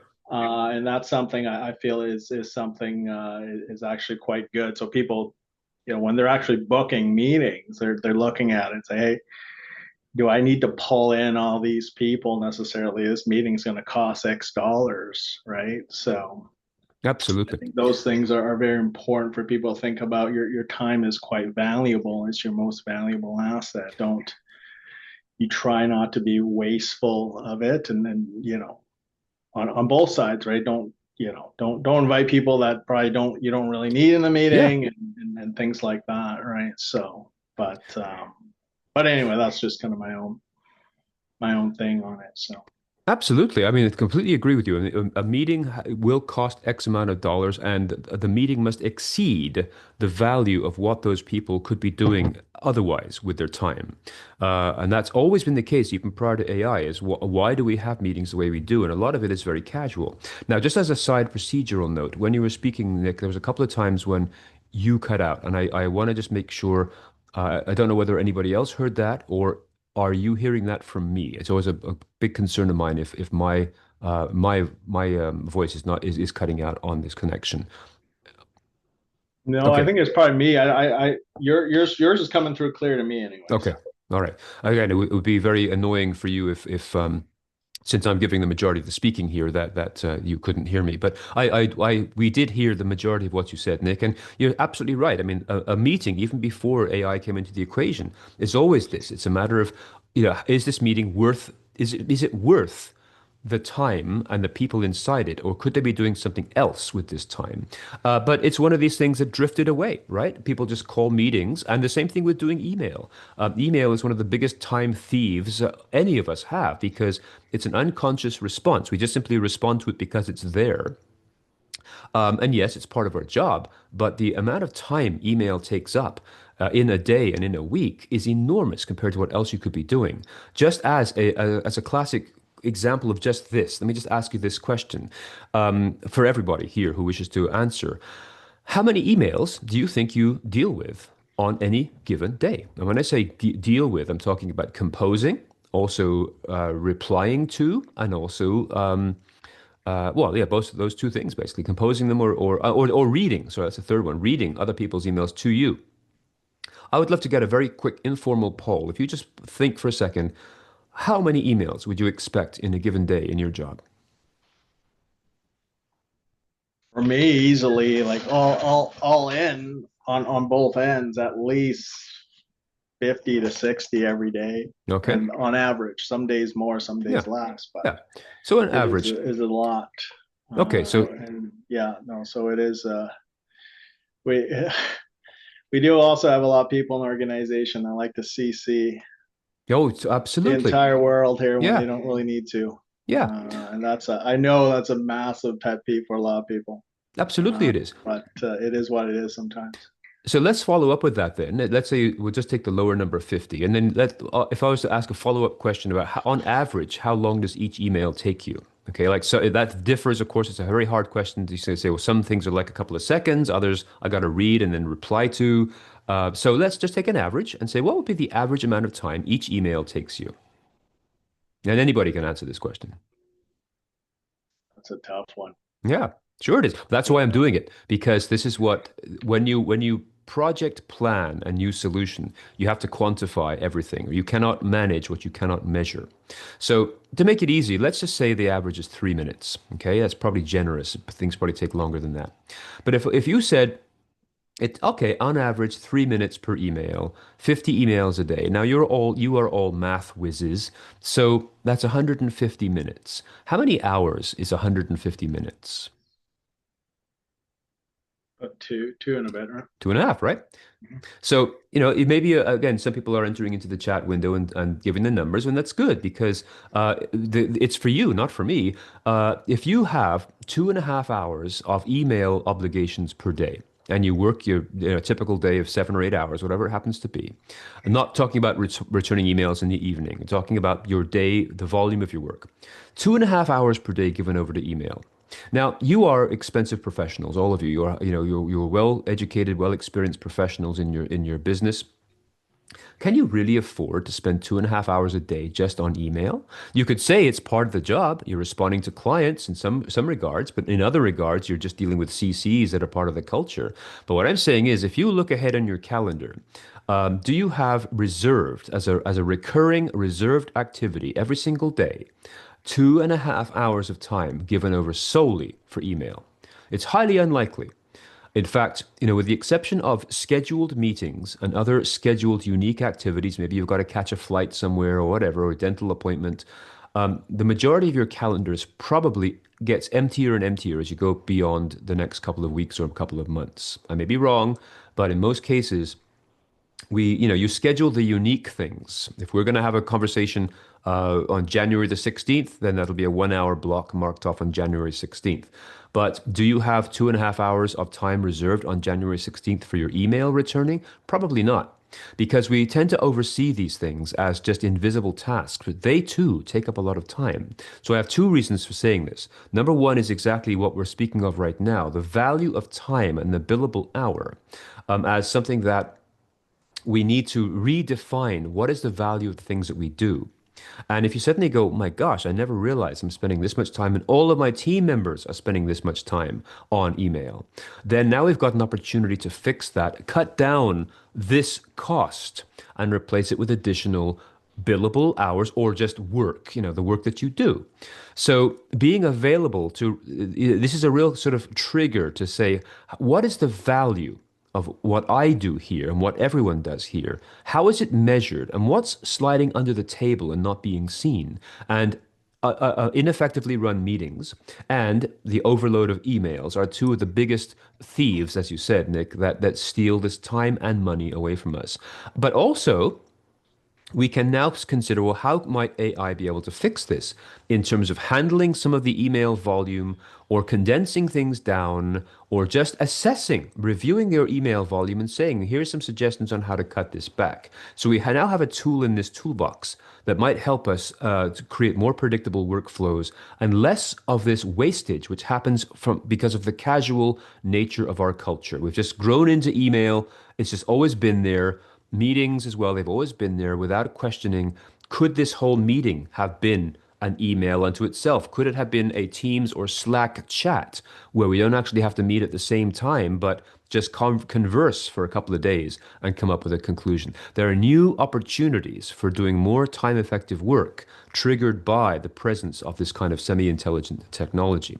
So again, yes, whether you do billable hours or not, the definition of your value against time still exists and is being changed now as certain tasks can be done more quickly, more effectively, but also this allows you to maximize your value and productivity in ways that just deserve a really solid review from your sort of senior team as to how we define the value of our work that we do here. As we go through, yes, of course, it's a double-edged sword. We've got all the good things we've been talking about thus far, but we've got risks, data privacy and confidentiality. The key risk categories of working with AI in an organization is again, data privacy, really. And especially if your team members use these tools outside of work hours and outside of the physical building or what have you. They are just using their own version of ChatGPT or Copilot. Hallucinations, again, misstatements. I sort of summarize these into the big yellow paragraph here, but also they're listed as the big bullets. I don't even know why I did that. I should correct this slide. But the point is, all of this stuff, we've got hallucinations, wrong outputs, just the data. If I ask a ChatGPT to say something, it might say it even though it's not factually correct and not verifiable, but looks for all the world like an accurate statement. So this again is why we need oversight. You might have one LLM generate some sort of report based on research and then ask another one to proofread it for accuracy, rather than place your entire faith on one of these tools and believe that everything they say is correct. It's not. It doesn't know what it's doing. It's just doing what you ask it to do. So therefore, you might want to pit one against the other to ensure accuracy in terms of doing due diligence before this material goes out, and also to fit in with compliance requirements as well. And I must have added this in a hurry here, so I apologize that I even have a typo here. I hate when that happens. But if you do not understand how an AI system makes decisions, you can't trust its results. You have to know where it pulls its data from, how it identifies these things. You don't have to open up the user's manual for ChatGPT, but you may want to have some policies in place that says, if we're using Copilot as our internal organization, what can I understand about how it researches? Where does it pull its information? What does it have in terms of guardrails against confidentiality breaches, or again, breaches of other kinds of policies? These may not come with the free version. You may want to get an enterprise version that allows for the use of company names or whatever when you're doing your research, because there's a cloak of confidentiality built into it. These companies are offering business level, business tier memberships which of course cost more. But there's also the final point here is also important as leaders to be aware of, and that is the notion of automation complacency. The fact that people will just grow used to the fact that whatever these things do is right, is correct, and I don't need to go any further than that.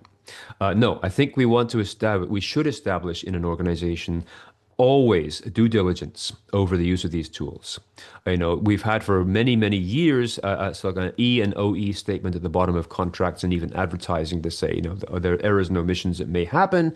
And it's the same thing here, is that this is a really great tool, but just the same way that I would proofread your written work. If you are writing a document or a proposal or a speech, it would be wise to have somebody proofread your material in order to ensure that it's factually correct and appropriate. And it's the same thing here. I would want to proofread the output from my LLM, ideally with another LLM, just to make sure that I'm not relying on and being complacent about the complete and supreme accuracy of this technology. It's great at what it does, but it's not, again, complete. So, as a finance leader, what kind of questions should you ask?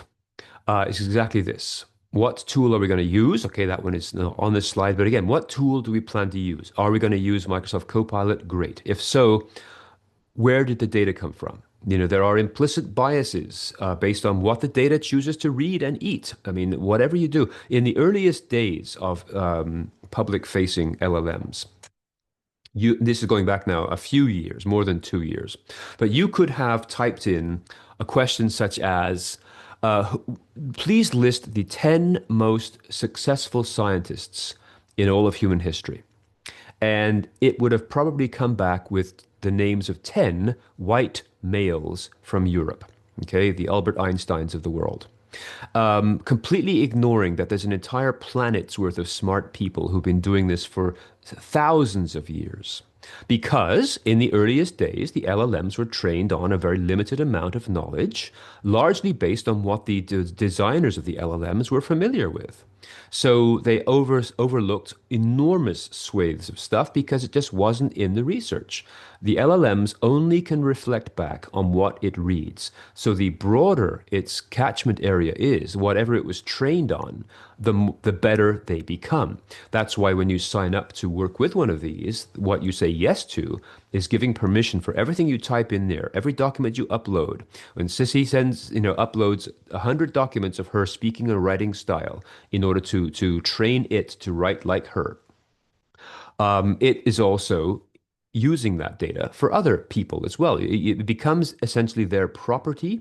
They're not going to read, which is why you wouldn't want to upload confidential stuff. They're not going to go into direct competition against you and your firm, but it's always about where did the data come from to train this particular LLM model. Can we explain how it comes to its conclusions and its reasoning? That might sound like an abstract concept, but for example, there are rules amongst the LLMs. There's certain things it's not allowed to respond to. For example, if you asked it, how do I build a bomb? What is the recipe for methamphetamines? Or things that are worse and even more nefarious. Its regulations say I can't answer that, or I won't answer that. It has been built with certain kind of cultural safeguards, but these are far from competent and reliable. I'm seeing tragic stories of people, for example, who struggle with mental health and mental illness. And I don't want to go down any sort of trigger people in any way, but those who have suicidal thoughts, for example, the danger is they turn to ChatGPT or any of the other LLMs for guidance. And if that guidance is not intuitively correct, it might guide them down the wrong and more tragic path. And these things do happen. So that this is one of the dangers, the broader scale dangers here of wholesale adoption of this technology before it has matured. That's one of the biggest problems we're facing right now. This is so new and so exciting for people, and everyone's jumping on the ChatGPT bandwagon because it can do everything. But it hasn't matured yet. People who have, or maybe are dealing with a medical condition, they used to Google this online, and every physician in the world will say, don't Google your condition online because you'll find what you want to find or what you are afraid of finding, you'll find it. And that's not appropriate. You need the advice of a medical specialist to understand where your situation is. And the same thing applies with LLMs, is you will find what you are hoping to find or hoping not to find. It will confirm your worst fears. So we have to again understand where the reasoning is. Where does the basis of its knowledge come from? Who owns the outcome of this, by the way? If you do use this and it comes up with a brilliant idea or writes a beautiful song, who owns that song? Is it you because you asked for the song? Or is it the company that owns the LLM, like Microsoft or OpenAI? There's a whole big field there of intellectual property law that's just opened up to discuss who owns the outcome of the research or generation, the generating of something that these technologies do. So do we have or do we support a culture of responsible AI use in terms of what you can and cannot ask and where you use it? Is it inside the firewall of your organization? Even if I'm working from home, I log on to the firm's network and then access Copilot? Or am I doing it from my own computer or phone in my house, free of any of your specific physical defenses? Once again, I put these two back in consciously again. These are issues of governance and accountability in terms of what do we have as our situations for defending ourselves against the liabilities that come from using these technologies, and what do we have to ensure that just what we spoke about before, complacency doesn't fall into the fray and people rely on this without doing their own share of critical thinking. So these, again, are classic leadership issues here that go above and beyond the nature of what is this technology, and now what are we going to use it for? That makes sense? Is that okay? So I'm just moving ahead to I'm just turning a corner now, and I just want to go into the next thing. Keeping an eye on your time, we are in good time right now for a conclusion on time, which is something I always want to honor because you are busy. You have a busy rest of the day ahead of you as well. When it comes to leading people, leading your teams into this change, some may have, happily jumped into the whole ChatGPT Gen AI thing because it is quite fascinating. I haven't seen a technology this compelling and this with a relatively low barrier of fear since Facebook first came out. Many times when we introduce something new into a working environment, whether it be a new Windows application or some new technology like password management software, which scares people silly because they don't quite grasp how these things work. There's a very high barrier to acceptance because there's a large fear factor involved in what does this do and how do I do it and what happens if I make a mistake. But when Facebook first came out, 20 plus years ago, it was one of the first technologies to come with a very low barrier of fear because everyone was just simply so fascinated with what Facebook did. Back then, you could sort of reconnect with your high school friends, throw sheep at them, which nobody does anymore, and it was just a fascinating and compelling thing that people of all ages just grew to without any sort of worries, concerns, or the need to advertise Facebook on TV. There were no ads for Facebook. It just simply grew organically.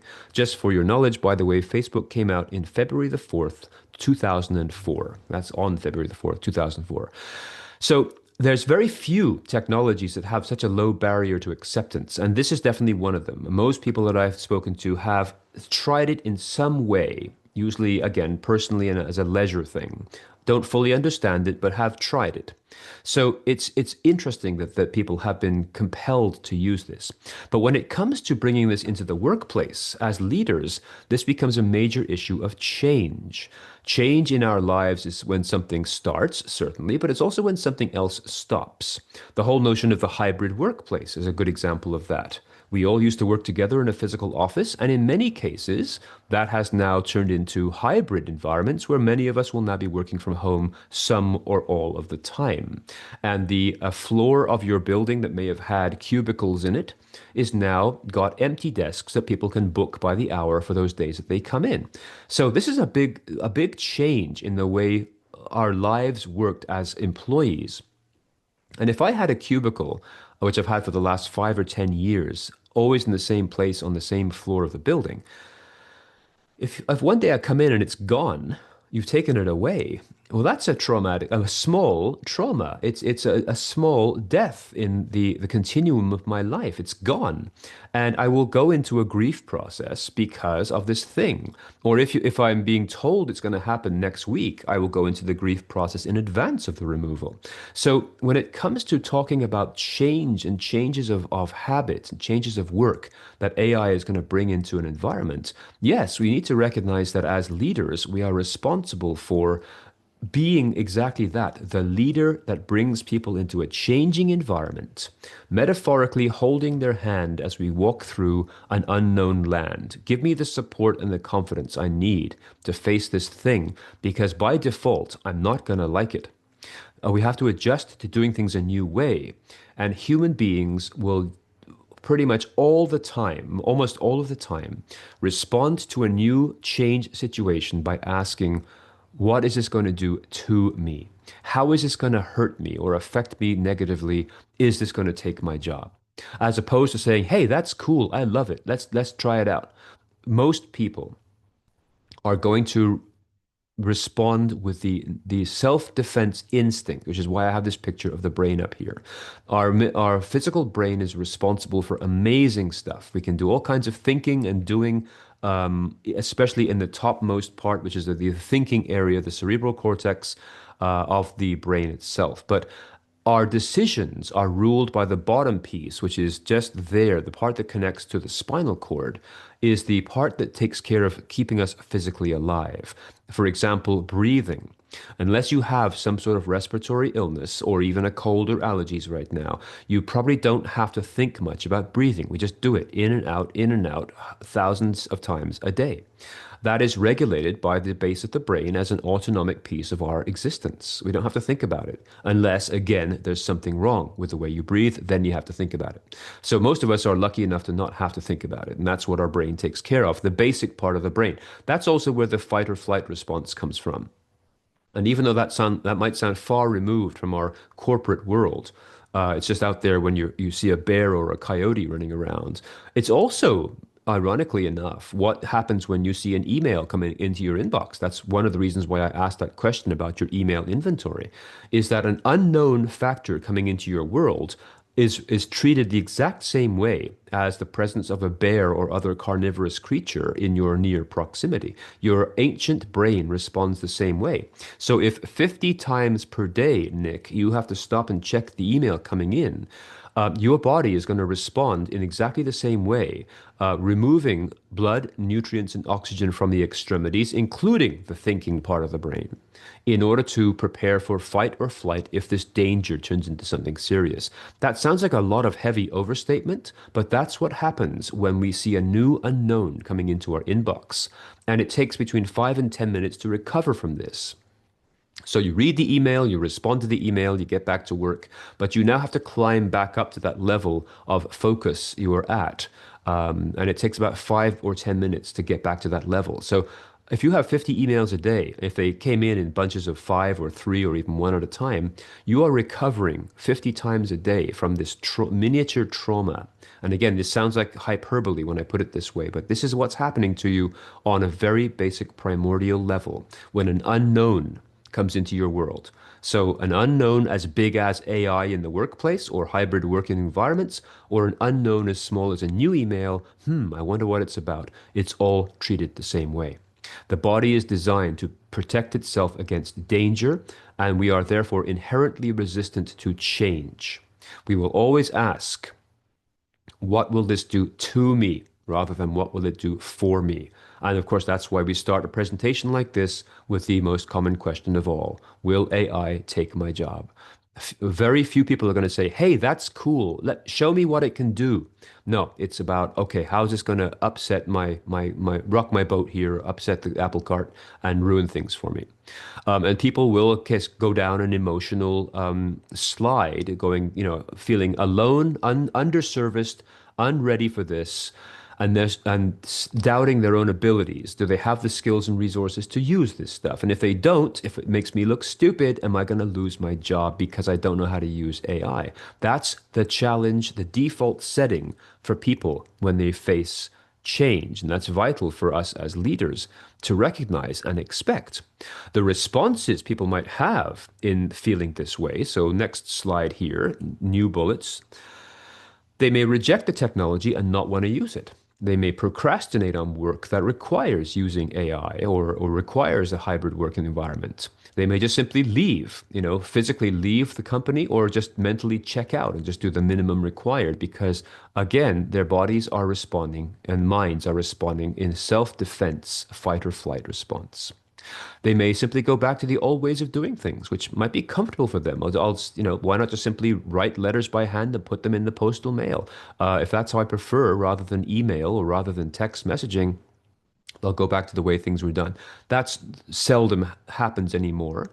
But there's still many people who still prefer the old ways of doing things and may try to revert to that as often as possible. A less extreme example of that is just simply meetings. Right? Why do we meet the way we meet? My favorite acronym of all time is the word THWADI, which stands for That's How We've Always Done It. Because we stick with what we know. So if you've grown up professionally in a firm or numerous companies where meetings are always starting at the top of the hour, 9 o'clock, in the boardroom, all that kind of stuff, then that becomes the default setting. And anything outside of that, like asynchronous meetings on Slack, just seems completely alien. And I don't know why I'd want to do that, so I'm not going to do it. And so much of corporate, not advancement, but the opposite of advancement, not retrograde, but just simply slowing down almost to inertia, to the fact of not moving at all, is based on the desire to stick with things the way we've always done it. And not go any further. Even the version of Zoom or Teams that we could be using right now could be way more immersive and way more conducive to education if the organizations that use Zoom or Teams simply turned the manual page, a handbook page, to the next page and saw how we can make this an immersive experience. But no one teaches that because everyone still defines meetings as a certain particular way.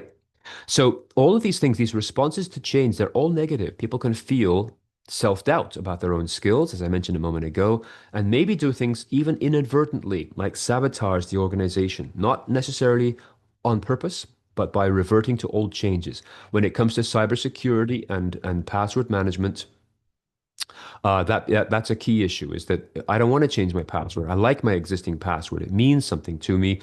And as such, if you request that I change my password every 2 weeks, I'll change it while you're watching me, but I'll change it back as soon as you leave the room. That's reversion, and it's also unintentional sabotage as you proportionally weaken your organization by going back to an easy to use and easy to crack password. So Cece says, we do use more of the tools in the Teams meetings. That's excellent. As you grow into using these tools and seeing what they can do, it's wonderful, but it's also something that I recommend be done iteratively and over time, because if you try to read all the things that Teams or Zoom or anything else can do, it can become overwhelming in a similar way. We need to learn over time rather than try and do it, drink from the fire hose on day one. But the responses to change mean that as leaders, if you're not familiar with the classic change transition map that humans experience as they go through change, it is important and valuable to spend a moment just looking at it right now. This is a curve that can be predicted in human responses to changing situations in a couple of ways. In the case of what we're dealing with right now, your team anticipating that AI is coming. They know it's sort of here, and everywhere that I speak, and I speak almost daily on this topic right now because it's such a big thing. Most organizations say, well, they have it. They probably have Copilot because it's a Microsoft thing, but there haven't been established rules or procedure yet. But people are still using it. It's a state of flux at this moment. So they all know that this is going to happen and become something more firmed up as soon as management comes up with the rules and ideas and so forth. So the first stage of this transition is like, okay, I've got my status quo, I've got my normalcy. Now I know something's going to change that, and I don't think I like that very much. To which they're going to look to you, the leaders, to communicate as much as possible about what this means. What does the LLM mean in terms of their specific jobs? What things can it do? What can it not do? Communicating how we're going to deploy this, how we're going to teach people how to use it. All of the facts required to come up to the same level where the fear currently is. Fear is an emotion, therefore it moves faster through the brain and body than does fact and logic, which is always playing catch up. So we need to catch up to their fears by communicating the facts of what this change means to give them an awareness. As people continue on in this particular and very predictable path, they'll find a time when they have to start letting go. And letting go of their past. Things are different now. AI is coming into our world. I don't know that I like it or trust it, but there's nothing I can do about it.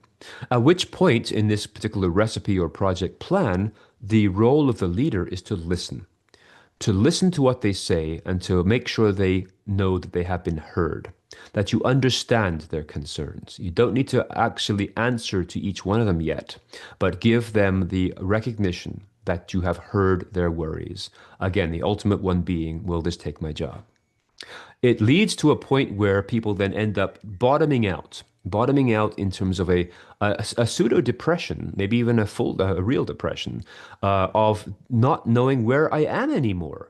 I used to do things this certain way, and now this AI thing comes along, and I don't even know who I am anymore because maybe everything that I do can be done by AI. These are the kinds of responses people make and say, and I hear this from people every day. At which point, you as a leader need to now give us or give me the plan. Okay. In step one, anticipating, I needed to hear the facts. In step two, I needed to know you heard me. In step three, I now need to see the steps, the project plan. If you plan to deploy Copilot into your firm, here's the procedure. As of January the 2nd, we're going to do this kind of thing. There's going to be a drop-in center for hands-on practice, maybe even with an expert on site to help answer the questions. We're going to deploy it for certain things over the course of the first quarter of 2026. Whatever it is, give me the actual calendar dates and the plan of how this will be deployed. Humans need facts to neutralize and exceed the power of fear. We need knowledgeable things to hold on to. It's not enough to simply say, don't worry, everything's going to be fine. I need facts to see what that is, but I only need them at this certain point when I have reached this disorientation phase of the issue. I've gone past letting go. I don't know, again, who I am anymore. I don't even know if I'm employable here anymore or if Friday is going to be my last day. So give me the steps to show me how we are going to work together to learn how to use Copilot on specific tasks within our company along the lines of what my job is. And usually, I'm not going to say 100% of the time, but usually this allows people to now start to recover from this, to pull up out of the pit of depression and reassess or reappraise their job in the context of what AI will do for it. It's not going to replace everything that I do. It's going to be there to help with certain things. And now I see that. Now I understand that's not so bad. I think I can learn. I can live with this.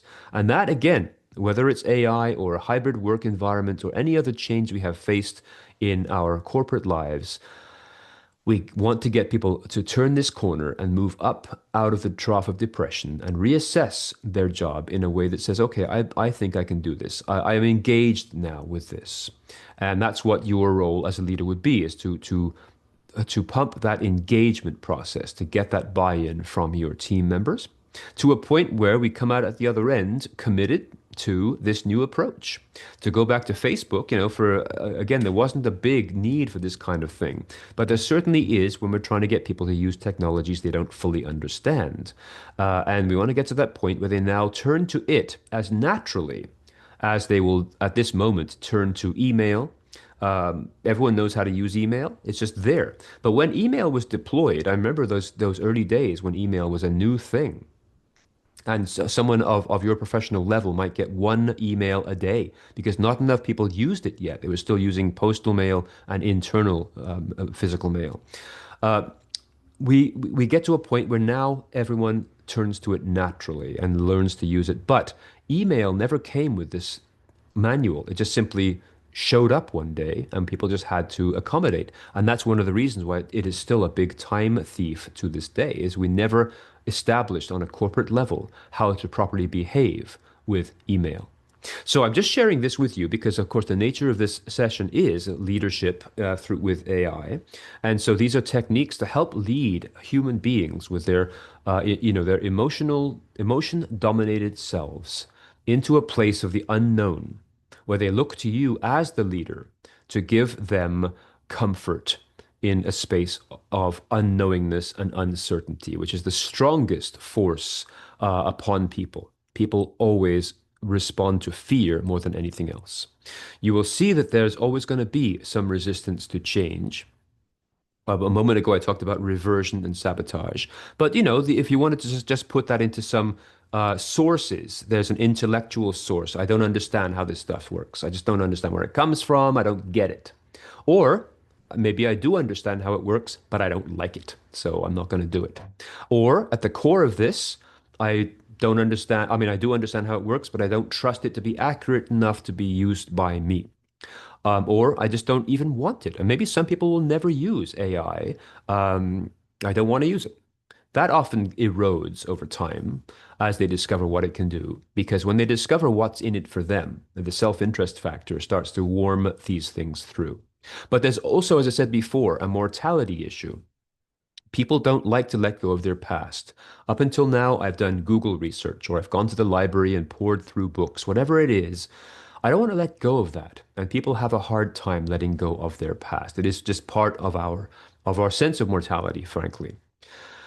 Some people may think, well, I'm better than this. I don't need this. I know enough. I don't need to use a tool to do research. I know it all. I'm a great writer. I don't need a tool to help me write. Yeah, that's natural. And maybe they want to stick with that. But once they do actually get to see just how, it's not going to replace them as a writer or as a person who's a whiz with numbers, but how it enhances those skills and allows them to grow even more, then we turn that corner as well. And finally, you may have some who just simply say, well, this again is just another swing around on the roundabout. We've done this many times before. We get this new thing, everyone goes crazy, and then we go back to how we used to do things. So why bother? That's a legitimate response, but I would suggest that, as I said earlier today, that the quantum leap this is, the nature of the change of AI in the workplace, doesn't quite fit this roundabout scenario. It's changing too many things. It isn't like saying let's replace Windows 10 with Windows 11. It's not an upgrade. It is something of far deeper capacity. So again, but it's important to recognize that as a leader, part of our role is to help people get through change and to understand this particular path like this that I just showed is a very natural thing. You see it, by the way, in when people form as teams. If you've ever heard the mantra of forming, storming, norming, and performing. Some of you may have heard that in another business class at some time. Absolutely. It's the same path. People get together who are new. They're formal and polite to each other, but as we start to work together, so personalities emerge and clashes happen, and there's a point where the project looks like it's going to fail because everyone on the team hates each other. And that's the job of the leader of the team to now pull people together to a point where we climb out of that storm and basically outperform the sum of the parts. That's obviously material for a different course, but it's the same curve. It's what humans do when we face a change that we don't necessarily want to happen. So, moving ahead with an eye to your time here, just wanted to, as we move towards our conclusion of the session here, a couple of lists that I need to share with you. First of all, there are numerous jobs that AI creates in its presence. Okay, and this again comes from Forbes magazine within the last couple of months. I'm not going to read them all out to you here, but you can just get a taste of by looking at these. A lot of these are specialist designer roles, like an art director, for example. You know what kind of graphics we need for our corporate communications material. Language ingestion optimizer, somebody who oversees your internal LLM. What does it consume in order to learn in the way that LLMs learn? A sentiment analyst or analyzer, an AI ethicist to make sure that the output is ethically appropriate in terms of gender neutrality, inclusiveness, issues like that, or just simply compliance with regulations and rules.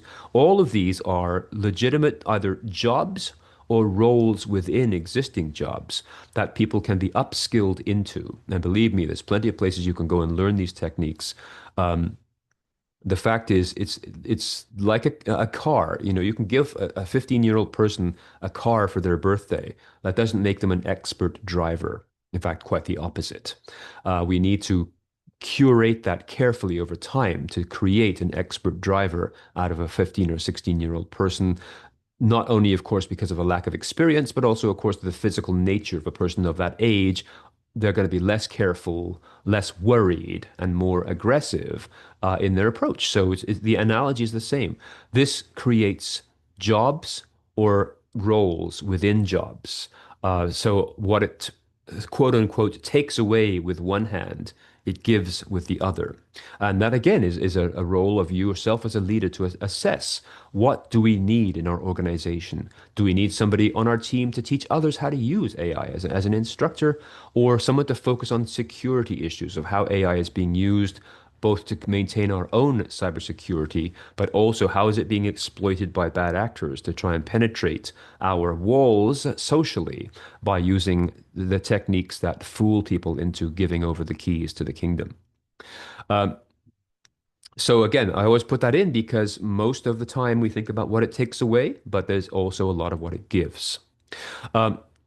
When it comes to being a leader, we're talking about transformation of activities and attitudes rather than just simply the efficiency factors. We've talked about that already, so I don't need to take too much time on this, other than as we go into this last section on leadership and AI, the kind of things we can think about, some of the tools you are already familiar with, like Copilot, for example, but Copilot as it is nested into other applications. So it's inside Word, it's inside PowerPoint, it's inside Excel. You might want to turn to ChatGPT or Copilot to say, I have to give a speech on this particular topic. These are the 5 things I already know about. What am I missing? What else can I add? And as it then tells you what you could possibly add to this presentation, it might say, would you like me to create a basic PowerPoint for you? So it can do these things with you as well. And as you may be familiar, the Copilot tool is available in all of the Microsoft applications now for little things. Again, designing your PowerPoint slides or more complicated things than that. There are other ones. I mean, ChatGPT, most people have recognized that ChatGPT or Claude as great tools for writing. So is Copilot, if that's your internal tool. But other things that are out there, like Notion AI, for example, for personal organization. If you want to manage your time better, you might want to turn to a specialist AI tool to help you with your time management. And I say this happily as someone who teaches time management. And the first thing I'm going to say is it's out there to help you. I can teach you some key concepts and the why we're doing this. But now the actual how and the what can be taken care of by these tools, but you still need to oversee them to make sure that they're being used correctly.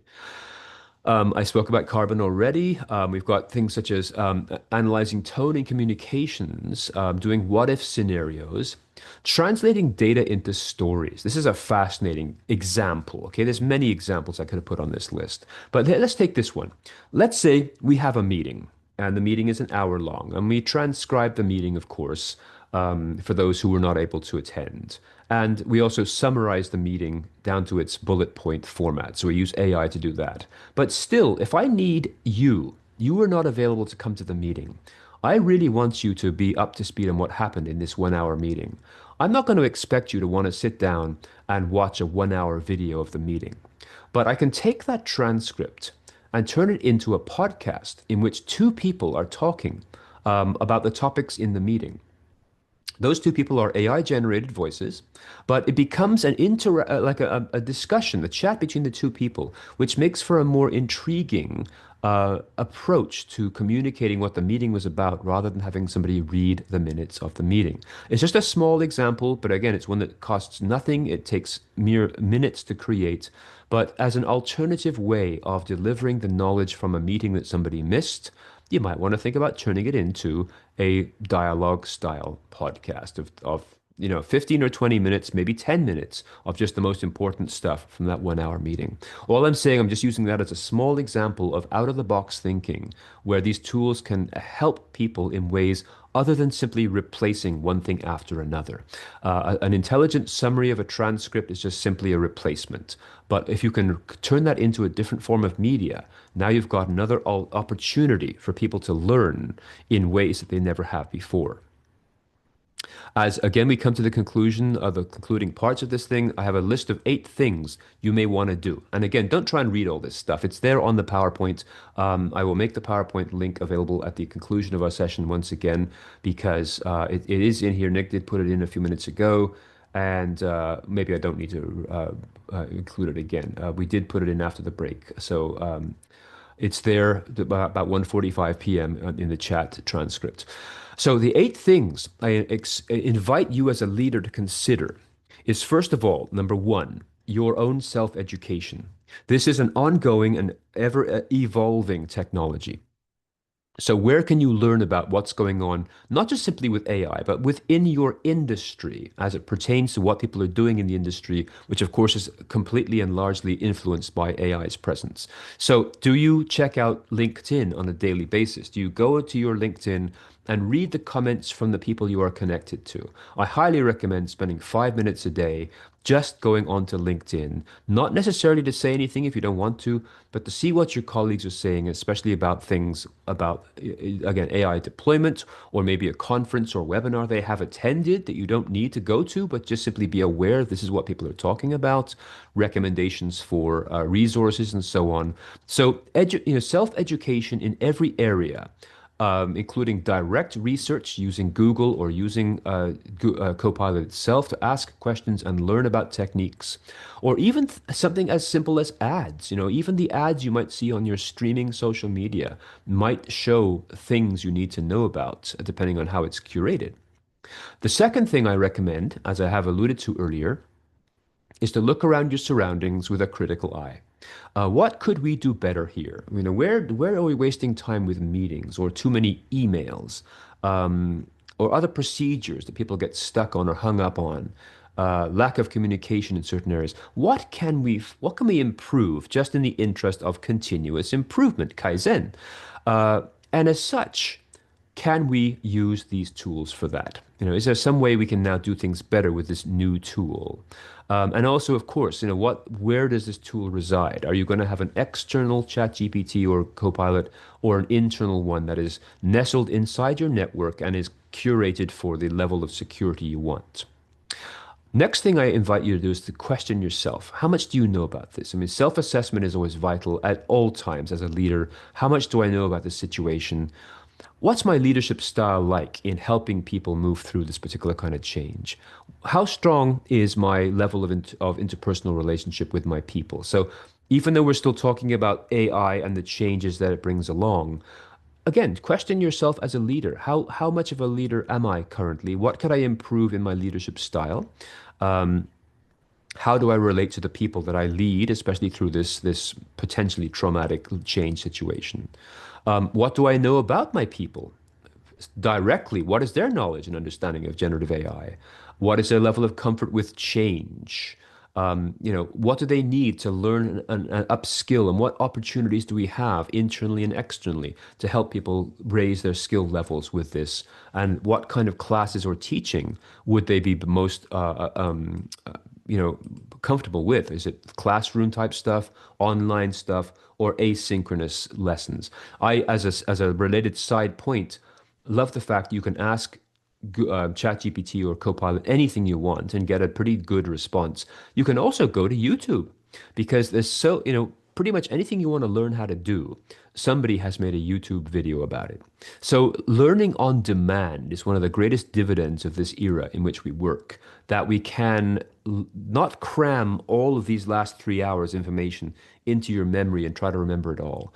Just know these things exist. And then when you need to look it up, you can look it up. It's out there. The remaining 4 key actions I recommend is to have and develop a clear strategy within your organization, with a roadmap with timelines and milestones, and maybe set up pilot projects, as was mentioned in the chat. Start small and grow as your skills grow. Focus on a culture that is data driven, because data, whether it's numbers or words, is the basis of successful use of this technology. So look at how your data is, how you use data, how you store data, how your documents are created, and also, of course, where your data is stored and kept secure. What is your cloud or storage system, not only for the security of keeping that data, but also keeping or fending away things such as ransomware, which could bring your company to a screeching halt very quickly. Number 7 is, of course, looking at partnerships, internal or external, for the storage of your data, as well as the deployment of your AI tools. So whether you work with Microsoft or anybody else, what are your partnerships to ensure this works? And again, is maintained as a service by an outside vendor, if that is appropriate for you. Maybe you need to internalize the entire thing. And finally, and most importantly of all, of course, is to remember that regardless of all these amazing things we have been talking about in this session, it's still a tool. And as such, it still needs to be treated as such, because it is something that helps your people do their work better. And this stuff comes from CEO World magazine. Sometimes leaders have troubles with this because this stuff all existed before they developed their leadership style. So, I mean, when something comes into our life that is that happened along our career path, it's hard sometimes to turn to it as a first source of information. What kind of budget do we need? What kind of level of your own AI knowledge do you need to deliver value to your stakeholders or clients? And, are you or is anybody else in your firm putting this stuff aside out of fear, a lack of interest, or lack of desire for bringing these things into your community? So these are just some problems that you may be facing personally or not, but I just wanted to list them here. When you deploy this stuff, this one's pretty much common sense. You just simply set up some, how are you going to put these technologies in place to teach people what it is, how it works, and give them the opportunity to practice and learn and make mistakes, right? People can make mistakes. It's not a mistake when you're learning. It's just simply getting those steps towards getting it right. But you may want to think about your deployment strategy for bringing these tools in, if you haven't already. Have it, written out as a tangible document of our approach to identifying and deploying how the AI is going to be used inside our organization. And then my last point to you is, again, as leaders, augmenting your leadership style. What can AI do for you? Again, I apologize, this is a wall of bullets, but it's there for you to refer back to at your convenience when you want. It can save time and add value to base level leadership tasks. You can read these things yourself. Many of them we have already talked about now. I like the third from the bottom, personalized course recommendations. The more ChatGPT or Copilot gets to learn about you, the more it can make suggestions about what your next learning opportunity should be, a particular course in something that you may never have thought about as your next step in your learning expedition yourself. Yes, we can do simple things like summarizing emails and meetings, in terms of both summarizing the meetings you have been to, but also summarizing the meetings other people would have to attend, making them shorter and more effective. And as we did speak about, as Sissy was pointing out earlier, customizing your communication styles to sound more like you.